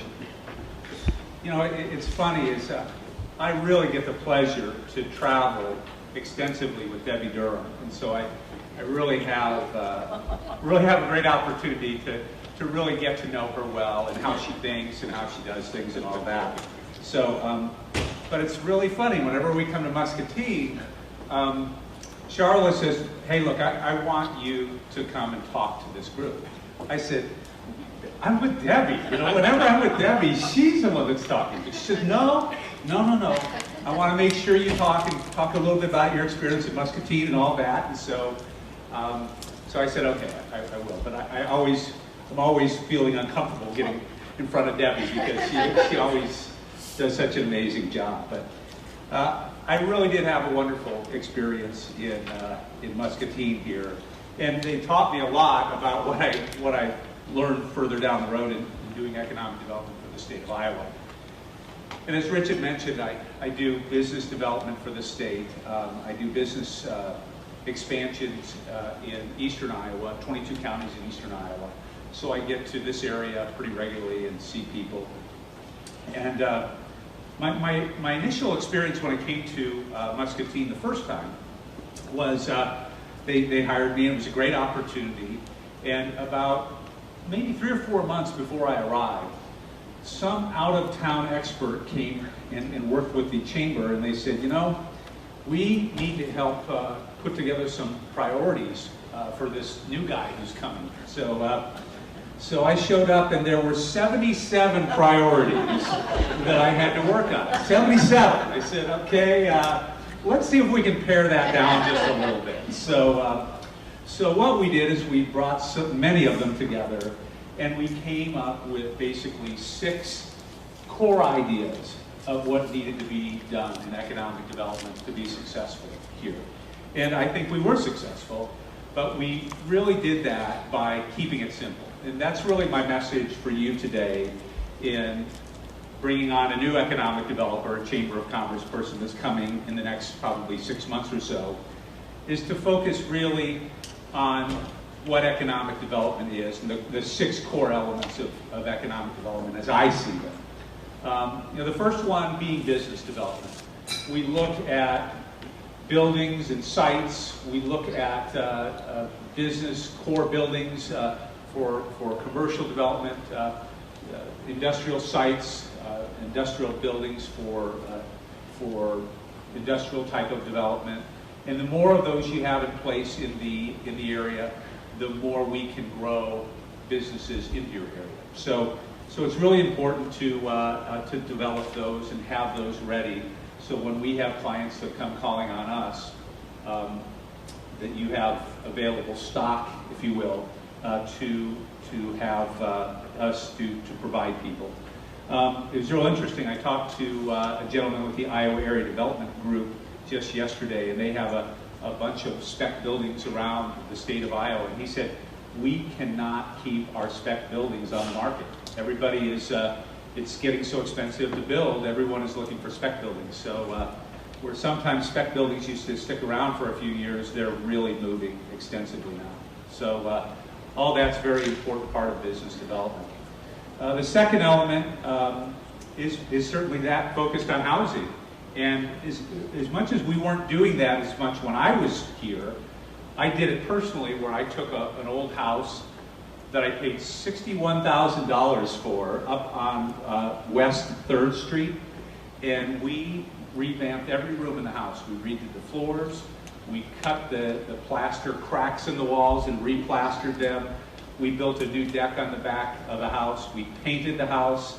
Every room got redone while we were there, and it was a project that I really am glad I've done only once in my life. And I hope never to do anything similar to that again, but it was a very rewarding experience, and an experience that I think everyone should do at least once in their life. So we enjoyed taking what was a very old, outdated house and being able to fix it up, and we sold it for significantly more than we paid for it when we did end up selling it. So, but housing is very important, a very important part of economic development. As a matter of fact, I had a real sharp economic developer say to me, he said, if you are not doing housing development in your economic development position, you are neglecting your job duties. And I thought that's very, very true. So, and we see that so much today, that economic development is very closely tied to having available housing for your workers and for the workforce to live in. So very, very important. Entrepreneurial development is an important element of what we do too as economic developers. People come into the Chamber of Commerce looking for help, and they have all of these different business ideas. Some have the ideas and they haven't done the homework, they haven't done the background, they haven't done the planning and things like that. And sometimes they just look for money and they want to drop it on your desk and run. And but it's really the goal of the Chamber Executive to really help people get those tools and understand what they need to know to move forward with their great ideas. So over time, I developed what I call the speed test. So if someone walks into the business saying, look, we're looking to start a new idea or a new business, I would always do what I call the speed test, and that is or SP being a strategic plan. Has the person come in, have they done a strategic plan that says who, what, where, when, why, how is this business going to move forward from this idea stage into the marketplace? So strategic plan is the first part of the speed test. The second is evidence of equity. It's the first E, evidence of equity, and that is, I don't care if they get the money from their rich grandparents or in their mattress at home or from their banker or however they get the money, but if they have the money, they can. That's very helpful to help them move their idea forward. The second E is experience, and that is, has this person who's walked into my office ever taken an idea and built it and grown it and moved it into the marketplace? And so if that person hasn't done that, oftentimes we can find people who can mentor them or assist them with that experience to move things from the idea stage into the marketplace. And the last part of the speed test is the D, and that is demand. And that is, does anybody want to buy this idea that you have? Is there any product, is this product something that you have customers waiting for that want to buy this? So if you come in, and I can walk through that speed test with people, and we can get that feedback, or we can get them connected to the right resources, it will be very helpful for moving people into the entrepreneurial development folks into the marketplace. So it's always very exciting to work with nice, new, energetic ideas. So workforce development is also extremely important. I work as the insurance development person, and for years I was talking to insurance companies about, hey, we need to see how you can grow in Iowa. And they said, no, we love Iowa, but we just can't seem to find the people here. So we're introducing a new idea that will take place in the summer of 2023, which is an early stage internship program for the insurance industry, where we're actually getting people who have just gotten done with their sophomore year in college and giving them an early stage internship in the insurance industry, with the hopes that they'll have an insurance internship the following summer, and then they'll have a job offer after that second internship. So in essence, we're trying to widen the pipeline of communications and talent from the universities into the insurance industry. So, workforce is an extremely important element, and I see the high school is doing a great job, obviously working to find the needs of area companies here. The community college also with what they're doing. I've got to tell you, the community colleges are absolutely amazing in the way that when I was in high school, I was able to get a few college credits. My oldest daughter, who's a software engineer at Apple, had 43 hours of college credit when she entered Iowa State University. I would have loved to have had that. My college experience would have looked a lot more like hers versus the longer version that I had if I had a few, if I would have had those opportunities to get those credits in advance. My second child, my son, he had 30, he was the weakest link. He had 37 hours of college credit. Graduated from college in 3 years as a result of that. My youngest daughter had 38 hours of college credit. Graduated with her undergraduate 2.5 years from the University of South Dakota. She's running track and cross country, and she still has 2 years of eligibility left with COVID. She was down for a year, so she'll be out of school. She's getting her MBA right now, and so she'll be out with her MBA and her undergraduate in 4 years, and will still have a year of eligibility that she won't use in track and cross country. So it's amazing the things that are going on in the high schools and the colleges nowadays, community colleges, to get people ready and to get people career ready and entry into the workforce. And we're obviously excited about what's going on with the insurance industry and the project that's going on there.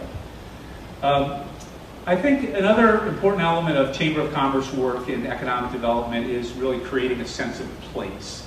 And that is attractions like this beautiful riverfront that you have here. In the Des Moines area, I go down to the farmers market on Saturday mornings on Court Avenue. It is one of those amazing best of Iowa kind of experiences. I bicycle on the Raccoon River bicycle trail from Waukee out to Perry and points further away. There's a high trestle trail that goes over the Des Moines River that's amazing. All of these attractions, these trails, these events like the farmers market, the riverfront, create a sense of place that's so very important in the high quality of life that you have in a community. So, and then the last thing that I think an economic developer needs to know and really practice when they come to the area here and do this new position for them is really to understand the needs of existing companies, existing industry. And that is the lifeblood of the community. 80% of the projects that we do at the Iowa Economic Development Authority come into us as companies that are in Iowa that are growing. So it's really important for economic development people to really understand the needs of your local industry and how we can be more proactive in helping them.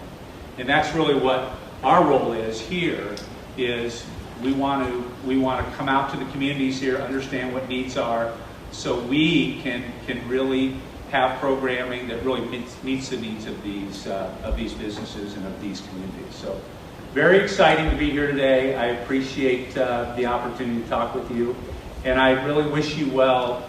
The housing the details that you put together, the measurables, I think are really, really great. And I see great things going on here. So congratulations.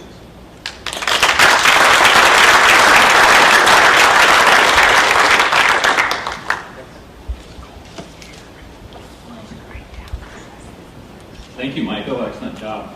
I might have to look for you when I do that Raccoon ride at the doing that one out there. Oh, yeah. So yeah, we'll have to do that sometime. It's a great honor to introduce our speaker here this afternoon with a close friend of Muscatine, and Director Debbie Durham. Debbie is a longtime economic community development professional who serves as Director of the Iowa Economic Development Authority and the Iowa Finance Authority. She wears a dual hat. She was named to the position by current Governor Kim Reynolds in January of 2019.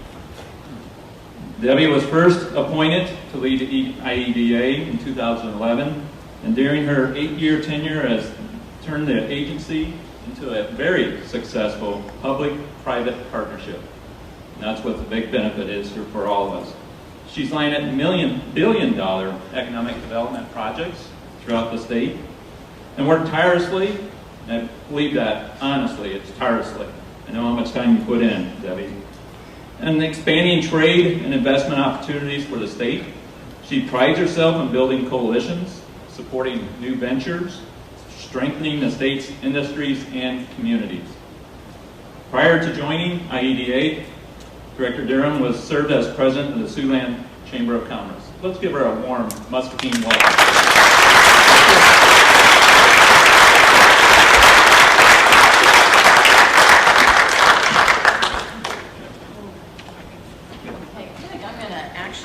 I do a lot of walking. I'm afraid I'm going to walk right off this stage. So I'm going to come down here and do it from here. Well, first of all, it is indeed a pleasure to be here. I have to say, Michael and I do travel a lot. I learned very early on when we travel that there is a certain theme that every time we stay somewhere, I find it's a Marriott. And the reason why, because he's titanium membership, so I get to be his +1 for free for breakfast the next day. And the other thing that we actually do when we travel is chocolate-covered almonds. I mean, that's it. But we travel the state for sure. And there is no better place to stay than here, I have to say. This accommodation is gorgeous. In fact, we had the opportunity, we're traveling for the next couple of days, being in several cities. And Michael said, where do you want to stay? And I said, there's only one place I want to stay. We're over here, and that's Muscatine, here at Merrill. So it is a pleasure to be here. My presentation today, I'm going the wrong way. Let me figure this out. Is very wonky for me, and there's a lot of detail. So I'm not going to go through that in great detail, because what I want is the host for the event to send this to you, because there's a lot of information and there's contact people that when you really want to get into the details of our program, that's really who you need to talk to. So that's why it was designed to be really more of a directory for you, an overview. But I am going to kind of talk about the state of the economy and where we are. I always start with this slide because it is how we approach growth in Iowa. It's all about building that business climate in which our businesses can prosper, right? So that's everything around taxation, regulatory and climate, job training, on and on and on, right? And I can tell you that the state of Iowa's economy is extremely strong, even with all the headwinds that we're facing, from inflation to supply chain to geopolitical unrest around the world. I mean, I think I was in a very enviable position, and if there is any place I'd rather be, there is no other place I'd rather be than Iowa to try to navigate that. With that said, there are some but-fors, right? And the but-for really is the population issue. We have a population issue in Iowa. We had it prior to COVID, and we have it now. So, Tony, you're exactly right that we need to birth more babies, right? So those of you who can should think about that. I tell that to my children all the time, that we need to grow Iowa's population. And it's certainly a long-time view. But the other thing is we also need to bring people in and have those welcoming communities.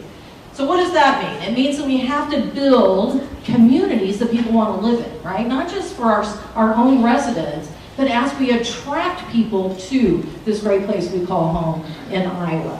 And so that's about community development, and that's about housing and that sense of place that Michael talks about. And I have to say, the community looks beautiful.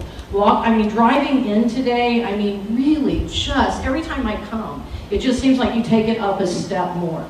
And I'm very excited about the amphitheater and some of those projects that I see on the drawing board. So it is about, but at the very heart of what we do is we're in the people business. It's all about making sure our policies at the state are actually raising the standard of living for Iowans, right? And so those are the things we work on. And that's how we approach, okay, am I going the wrong way again? Yes, sorry, I'll get this right before we go. All right, so with that though, today what we're talking about is all things housing, because it truly is an impediment of our growth. So this has been said. You talked about how many houses do you all need here? What was that? 300?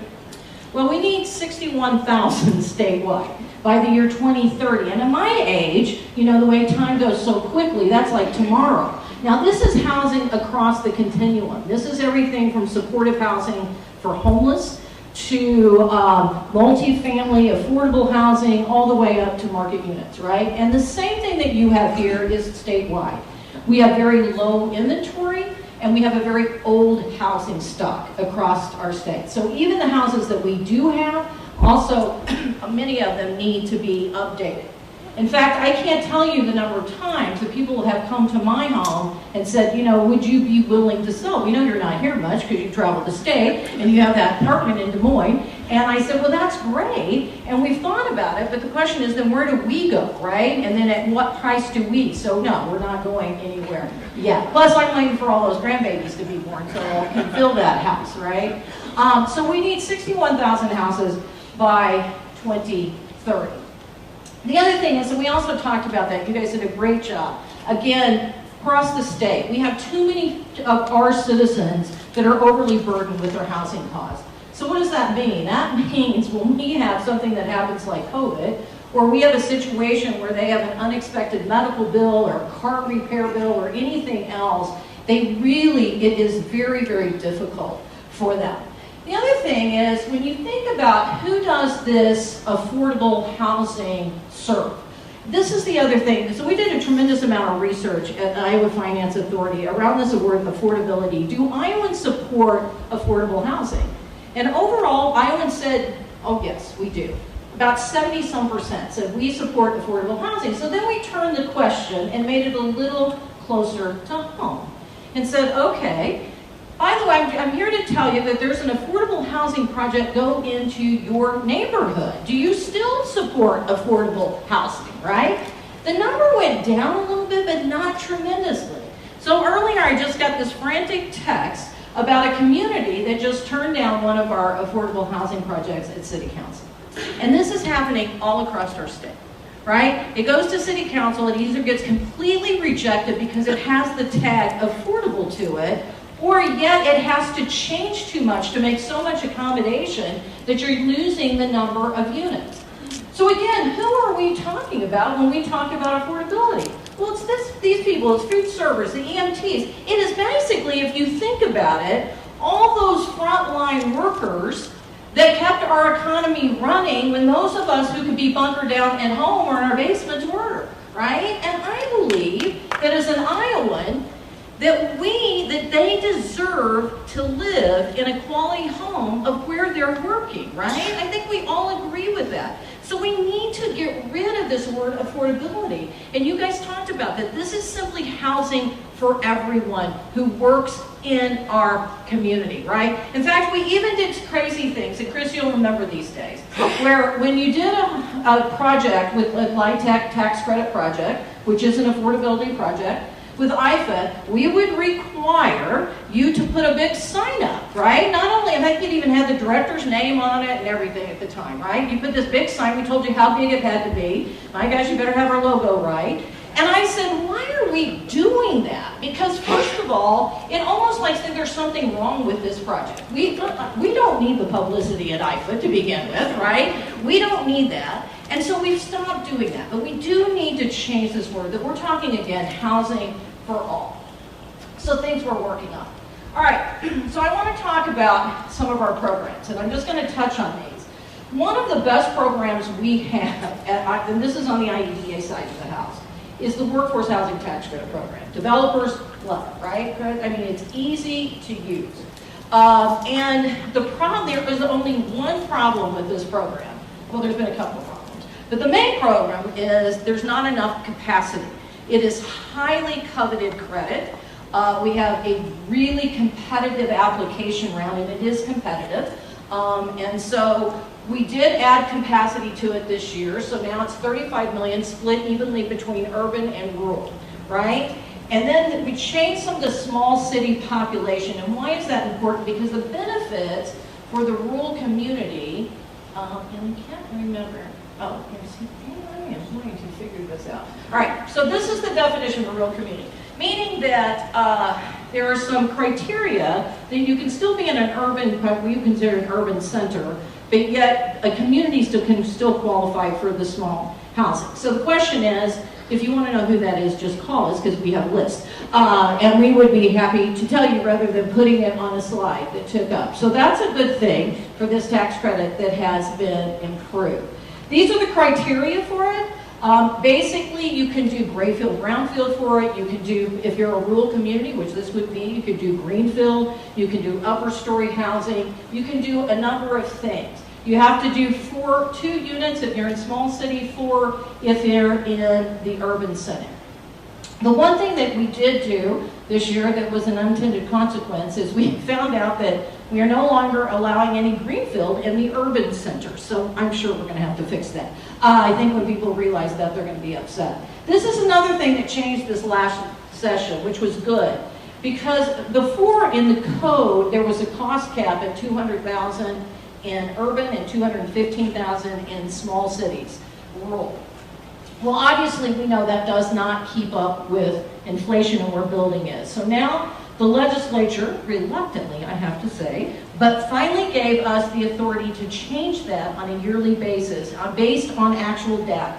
So we're using census data for the building permit survey, and so we're doing an average, and so this is where our cost caps are. But in order to get there, we're also throwing out a bunch of costs, like your land costs, your appliances.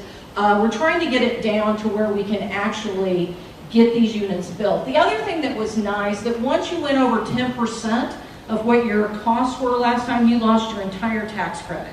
And so now, if you go over on cost, we're going to work with you, and at least that will be graduated. So those were some really nice changes that we had. And this, of course, is all the stuff we throw out. So when you get copies of this, you can go through it. You have 3 years from the award date to actually do it. It's $1 million cap is what you can get up to, and we can now do 2 extensions on it. So what we ran into is I only by code could do 1 extension of a year, and we found out during COVID that was just not going to work. So the legislature did give us the ability, that I have the ability to extend the project now for 2 years, which we think is right. And then this is really in the weeds about how you do it. All right, so that's the workforce housing tax credit. More capacity, greater flexibility with the program. Applications are open now. I don't know, if you all have one in? Because it's July 1st is when we will make that announcement. So very good. All right, the redevelopment tax credit, this is the Grayfield Brownfield program. It also increased capacity now to $15 million. So instead of a $1 million cap, you can go up to 1.5. Again, the only thing that really changed about this, refundability for nonprofits, so that's good for your foundation if you're doing some of these projects. Transferability for for-profit.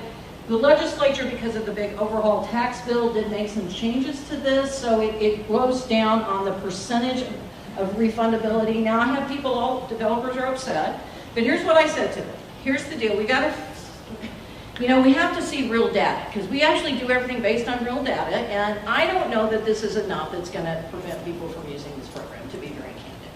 And I do think the trade-off of getting to a 5.5% corporate tax rate that's flat, one of the lowest in the countries, and a 3.9% personal. And by the way, we're not taxing retirement starting next year, which I'm thrilled about because I'm closer to that end than not. So I think there was a nice trade-off for some of this, is what I'm saying. However, if we really do see that it is stifling the market, that it is actually a disincentive, so we'll go back and revisit it. But I think right now we can probably make this work. All right, so that application is, you can start doing that in the fall. Now there have been questions by developers about, it would sure be nice if we would streamline all of our programs, because if you're doing a redevelopment project, such as this property, you're going to stack funds, right? You're going to use about every source that we have, and we encourage that, and it's the way to get these projects done. The problem we have, if we aligned all of our applications together, we're trying to do it, collapse them as most as possible, is we have the same team that's reviewing all of these applications. So it is a human capacity issue. And so either we have to figure a way to outsource some of that, or we have to figure a way to really continue to streamline our processes so that we can get those tighter for you, because I understand developers that if you're borrowing money and you're waiting, you've got carrying costs that we have to deal with. So we are continuing to work on that as well. Historic preservation, a great program. The state allocates $45 million to that. We still do not do the SHPO part. The SHPO is the group that does basically the integrity of the program to make sure it meets all of the federal guidelines. We don't do that, that's outsourced, but we do the back end and we do the financing and all of the tax credits.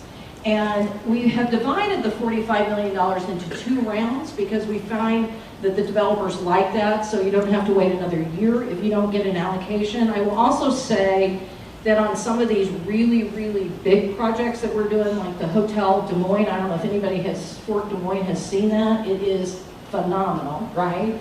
That one we actually divided into 2 years, because if I gave it all to them in one cycle, we wouldn't have been able to do any other projects around the state. So we are able to do some staging of that.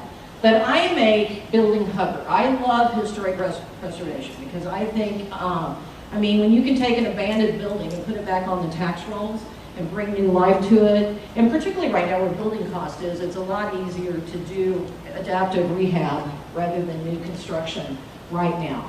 So obviously those applications are due July 15th, and we should have both those reviewed and announced in the fall, along with the workforce housing tax credits. All right, so that's on the IEDA side.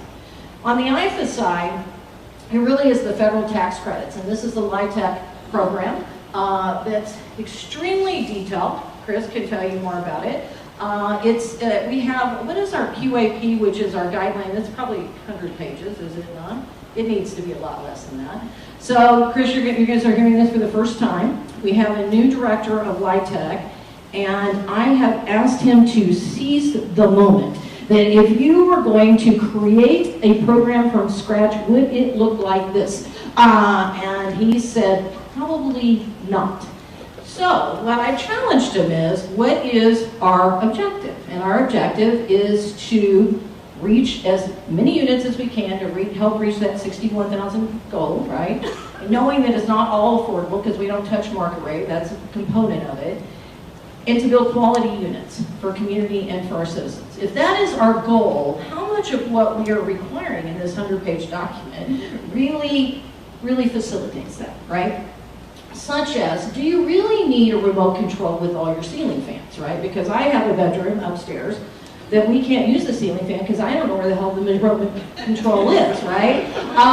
So, yes, now probably in certain disabled apartments, there are things you may want to do different, right?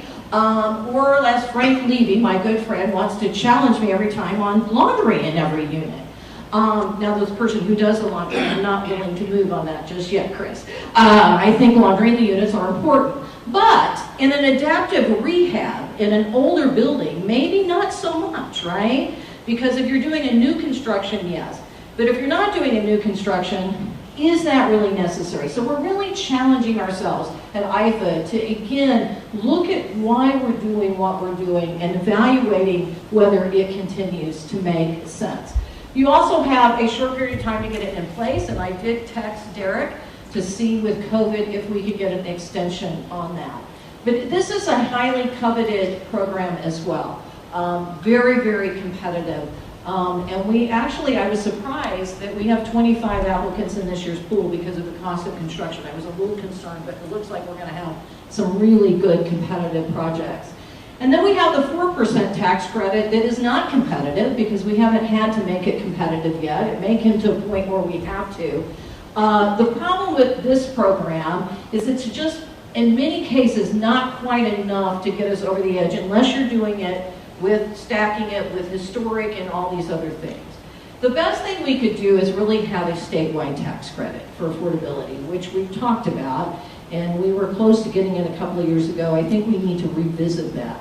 If we had a statewide tax credit, one, we're easier to deal with in the feds, I can assure you, so it would be easier, but we could actually couple it with the 4% and I think get a lot more projects done. So those are things you're going to continue to see us talk about. And again, we already talked about some of the projects. You guys have fared, for your size, you have fared extremely well on these projects. You bring us competitive projects that score very well. So my compliments to all of you in the room that are involved in that. On the other side of the equation is home, which is really about dealing with a different population. So this would be, some of your more your lower income people in the community.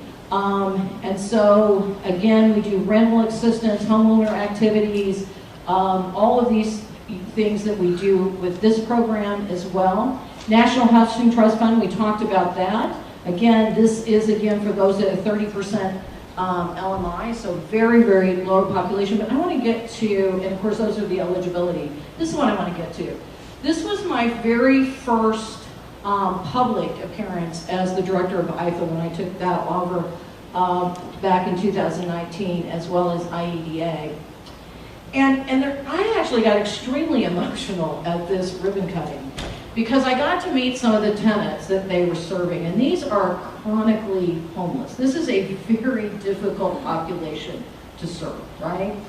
And I loved it because it was a community effort. I mean, we have funds in it, a lot of funds, but so did the community, so did all the faith-based organizations. I mean, it was talk about a wraparound community service. But I am a data person, right? It's nice to build these things, but are they making a difference? And the data is unbelievable.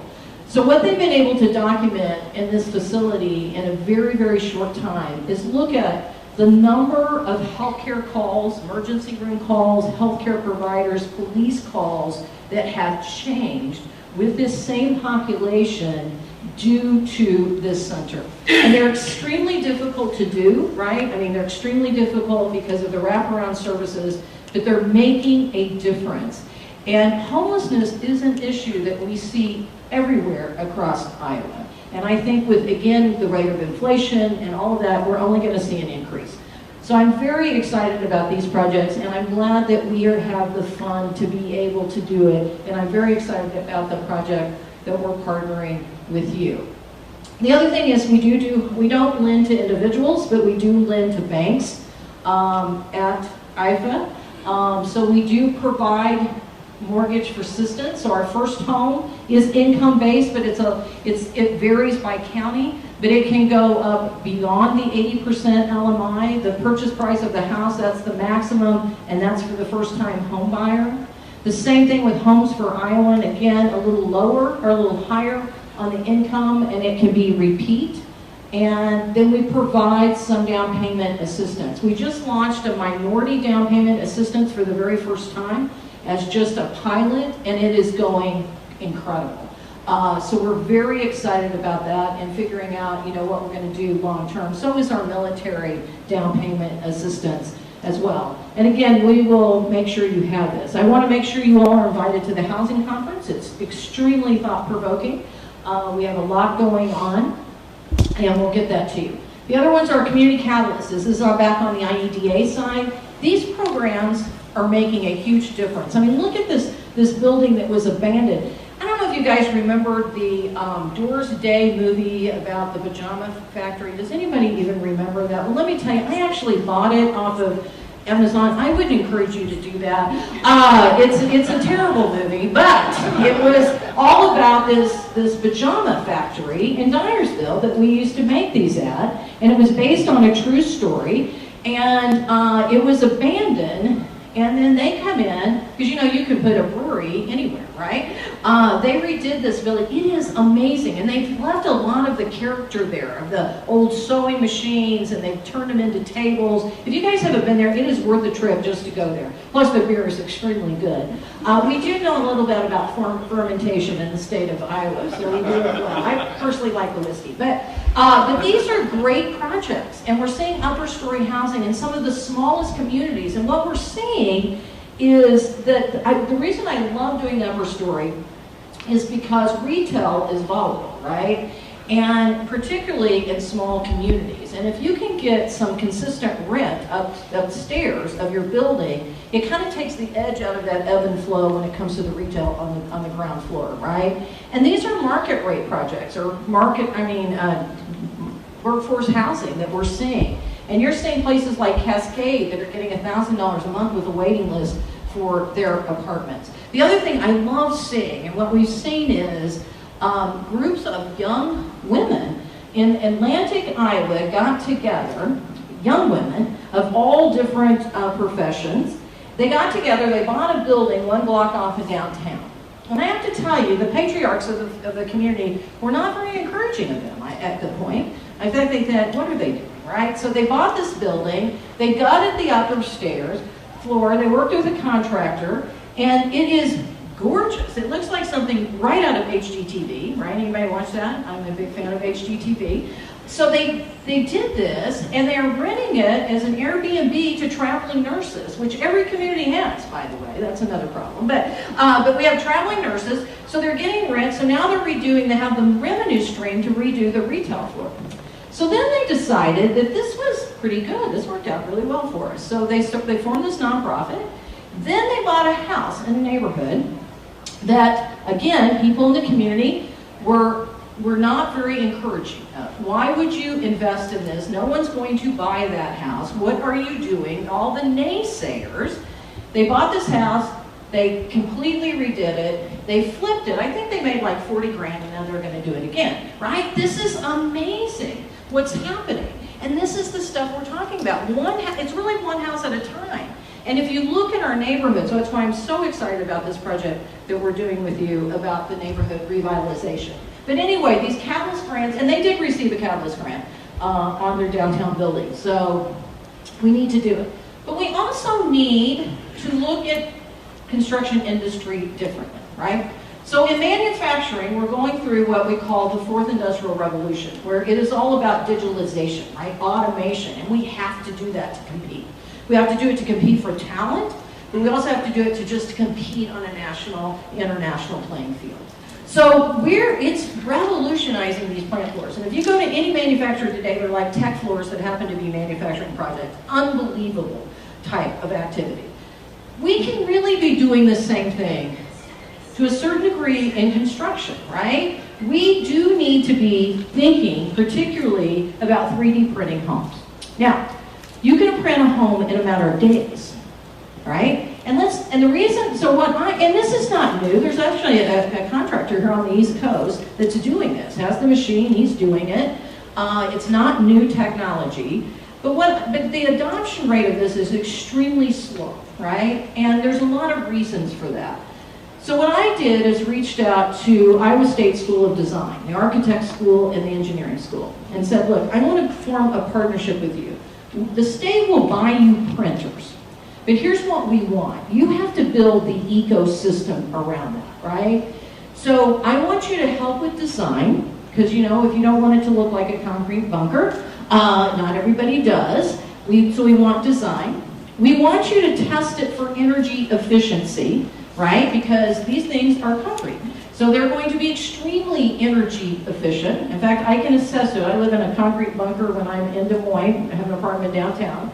And I think my highest utility bill a month is $35, right?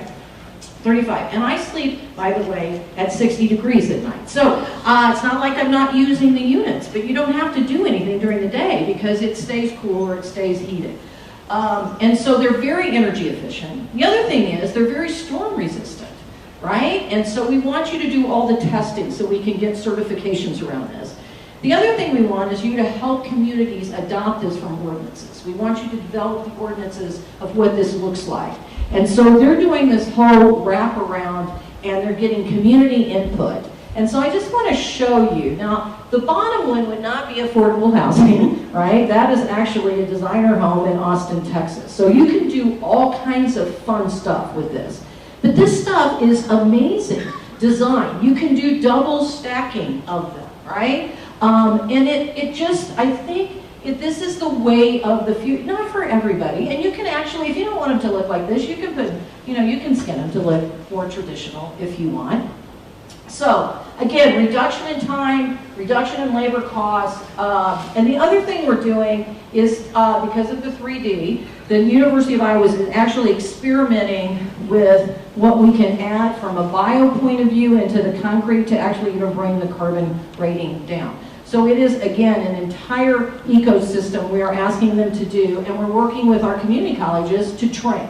So our first one's with Iowa Central, that is going to train the industry on how to use them. And so here are some more traditional homes that we have designed. And these first few homes this fall will be in construction in Hamburg, Iowa, for part of the disaster relief.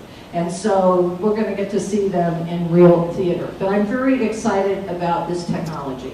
And then in closing, it would be remiss because we have Governor Reynolds has given us $100 million for Destination Iowa. And so I'm wondering if you all are going to have an application come in. Is that, yes? I see a yes. Good, good. So we would hope that. So again, all about building communities people want to live. All right, so I'm happy to answer any questions.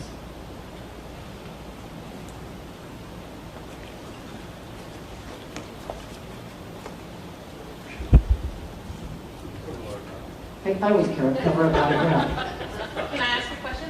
Certainly, Mayor. Did you know she's our new mayor over there in West Liberty? I'm just very excited. And as of January, correct? As of January, yes. Yeah, and you haven't even been in Iowa that long, have you? I've been in Iowa for 10 years. Oh, 10 years, Yes. okay. So Just I had been in West Liberty. Liberty for, very right, long. got it, Yeah, got it. So, you know, Yes. we'll see how that all works out for me. But, oh, thank you. So one of the things that a lot of the presenters mentioned today was that the aged, the quality of so many of these existing homes that we have. And I'm curious, you know, what is the future for those? Because obviously, home run, I live in a house that was built in 1860 as well. And I mean, those things add up and they add up and they add up. And I'm one home disaster away from just being like, I don't even know what I'm supposed to do with this. I guess I have a hole in my roof now. You know, so I'm curious, are there programs planned or these types of things to help with these homes that are otherwise very useful, but also they need the HGTV treatment, right? So the short answer is not a really good program. We do have some CDBG funds that can help with that. But I'm going to tell you, if any of you have ever worked with CDBG, it federalizes the program and it makes it extremely difficult to do. So we don't even really promote it because it's and then once you go over 25,000, you have to do complete lead abatement, and which means in some cases the homes aren't even worth it by the time we do that before we even get to doing anything that's even showing. So the answer is no, not at this point, but we are talking about it if we can figure out a program. So part of it is we have this program that we're doing with you all on the block to see how that works, and then we actually got more money for the housing trust funds, which you all have a housing trust fund. And to me, those are the perfect kind of things for them because that's not federalized money, that's state money. So we're working on it, but the answer is there's nothing clear other than, again, what's happening in the community of Atlantic. I mean, a group of volunteers getting together, filling a nonprofit, and doing one house at a time. And so I think, and the Better Block, there's some other kind of programs out there nationally that other communities are looking at. But it's going to take a lot of people doing it. So it's going to take foundations, it's going to take corporate help like you see here, and volunteerism, and so the state really does not have a good program for that, unfortunately. By the way, let me also say though, I really give Santos a lot of credit, and your whole community, I mean your supervisors. We do this all the time, and it is amazing to me how many communities we go into, and the supervisors are nowhere there. They're kind of like missing in action. And so you don't have that. You have an incredibly engaged, and it takes the resources that you need to make these kind of transformations in our community, whether it's on the economic development front, the traditional side, housing or community development. It takes everybody, private sector and public sector, and it's great to see the community, the county supervisors also engaged. I mean, the cities are always, because you have to do it, right? I mean, you really have no choice. And you do it very well, by the way, but you have to do it. Whereas the counties don't obviously often see that as their responsibility, and I would actually disagree. So it's good to see that you have that. Any other questions? All right. Well, we do have, like I said, the host will hand out, anybody that wants the slides can have that, and there's contact names that can give you a lot more detail. So thank you.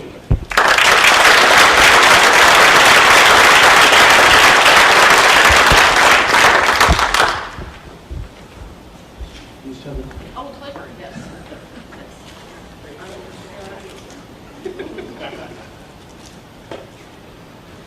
All right. Well, thank you guys.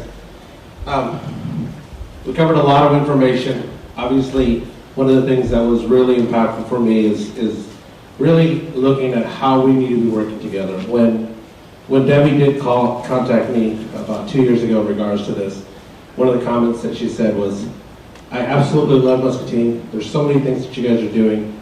She says, and I think we can do something. She says, we'll be like the wheel and you guys will be the spokes. You guys get all the parts together and we will literally can run this whole thing, go together. And I said, well, how's it going to look like? Well, I don't know yet, but I know we're going to do it. Literally, that is the type of things that really motivated me to sit here and think, okay, then I literally phone called everybody and I said, hey, we got to get together. We need to come up with a plan. I don't know what it's going to look like, but I know we have Debbie on board. So partnering together is one of those critical pieces that we really need to look at. So when we think about that, I literally thought that, and I said, there's so many pieces that everybody in this room, you really are a piece of the puzzle. I mean, it can be from somebody working with our county board of supervisors that we, looking at July 1st and the assessors in here, we're putting 73 cents in a reduction in property taxes coming up July 1st.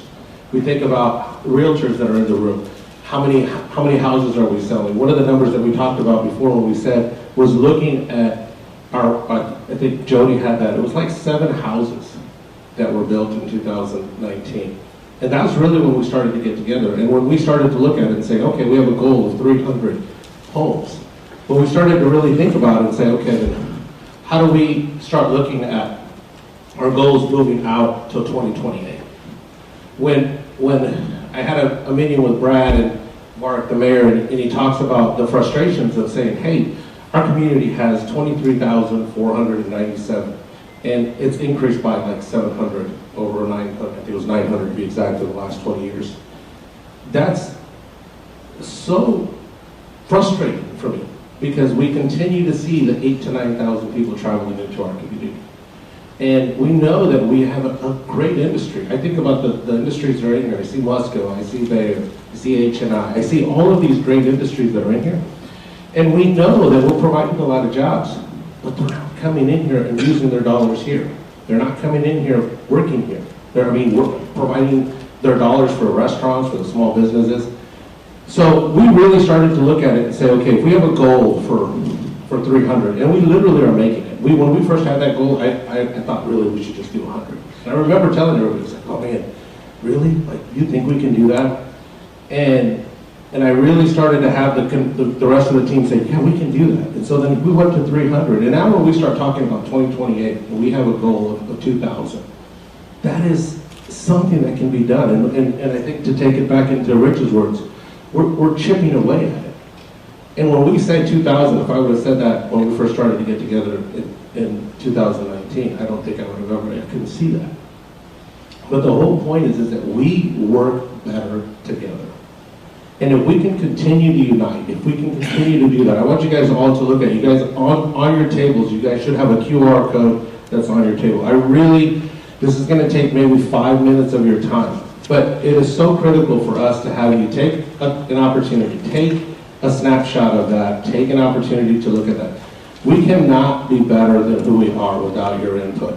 If there is, in that QR code, it's going to give you an opportunity to say, hey, what do I got to do? Can I be a member? And also, is there things that you guys can do to help us? Because we're a team of members that do want to see our community do better, but we can do better. I know there's people in this room that have ideas, that have things that we're talking about. When I listened to the 3D modeling, how do we get a pilot here? Who has property that we can look at, that we can probably look at that? How do we start teaming up with the community colleges? Is there opportunities for that?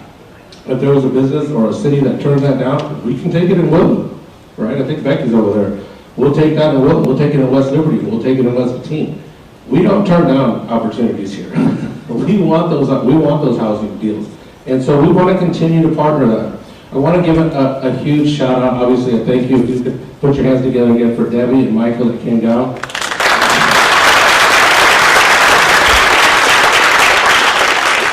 We couldn't do this together again. Charlotte and all of our team, I want to give them a big thank you as well too. And all the speakers that are over. Obviously, you take a lot of your time. I appreciate everybody's time that was able to be here. Please take the time to fill out the QR code. We will continue to move forward in about 1 more year. We will be back together. And I want to give the update of where we're at. And we're going to continue to post that. We're going to have a website that's going to show a lot of what we're doing in all of Muscatine County, which is in West Liberty, Wilton, as far as Fruitland and as far as here in Muscatine. So I appreciate everybody's time. Thank you guys so much and have a great rest of your day.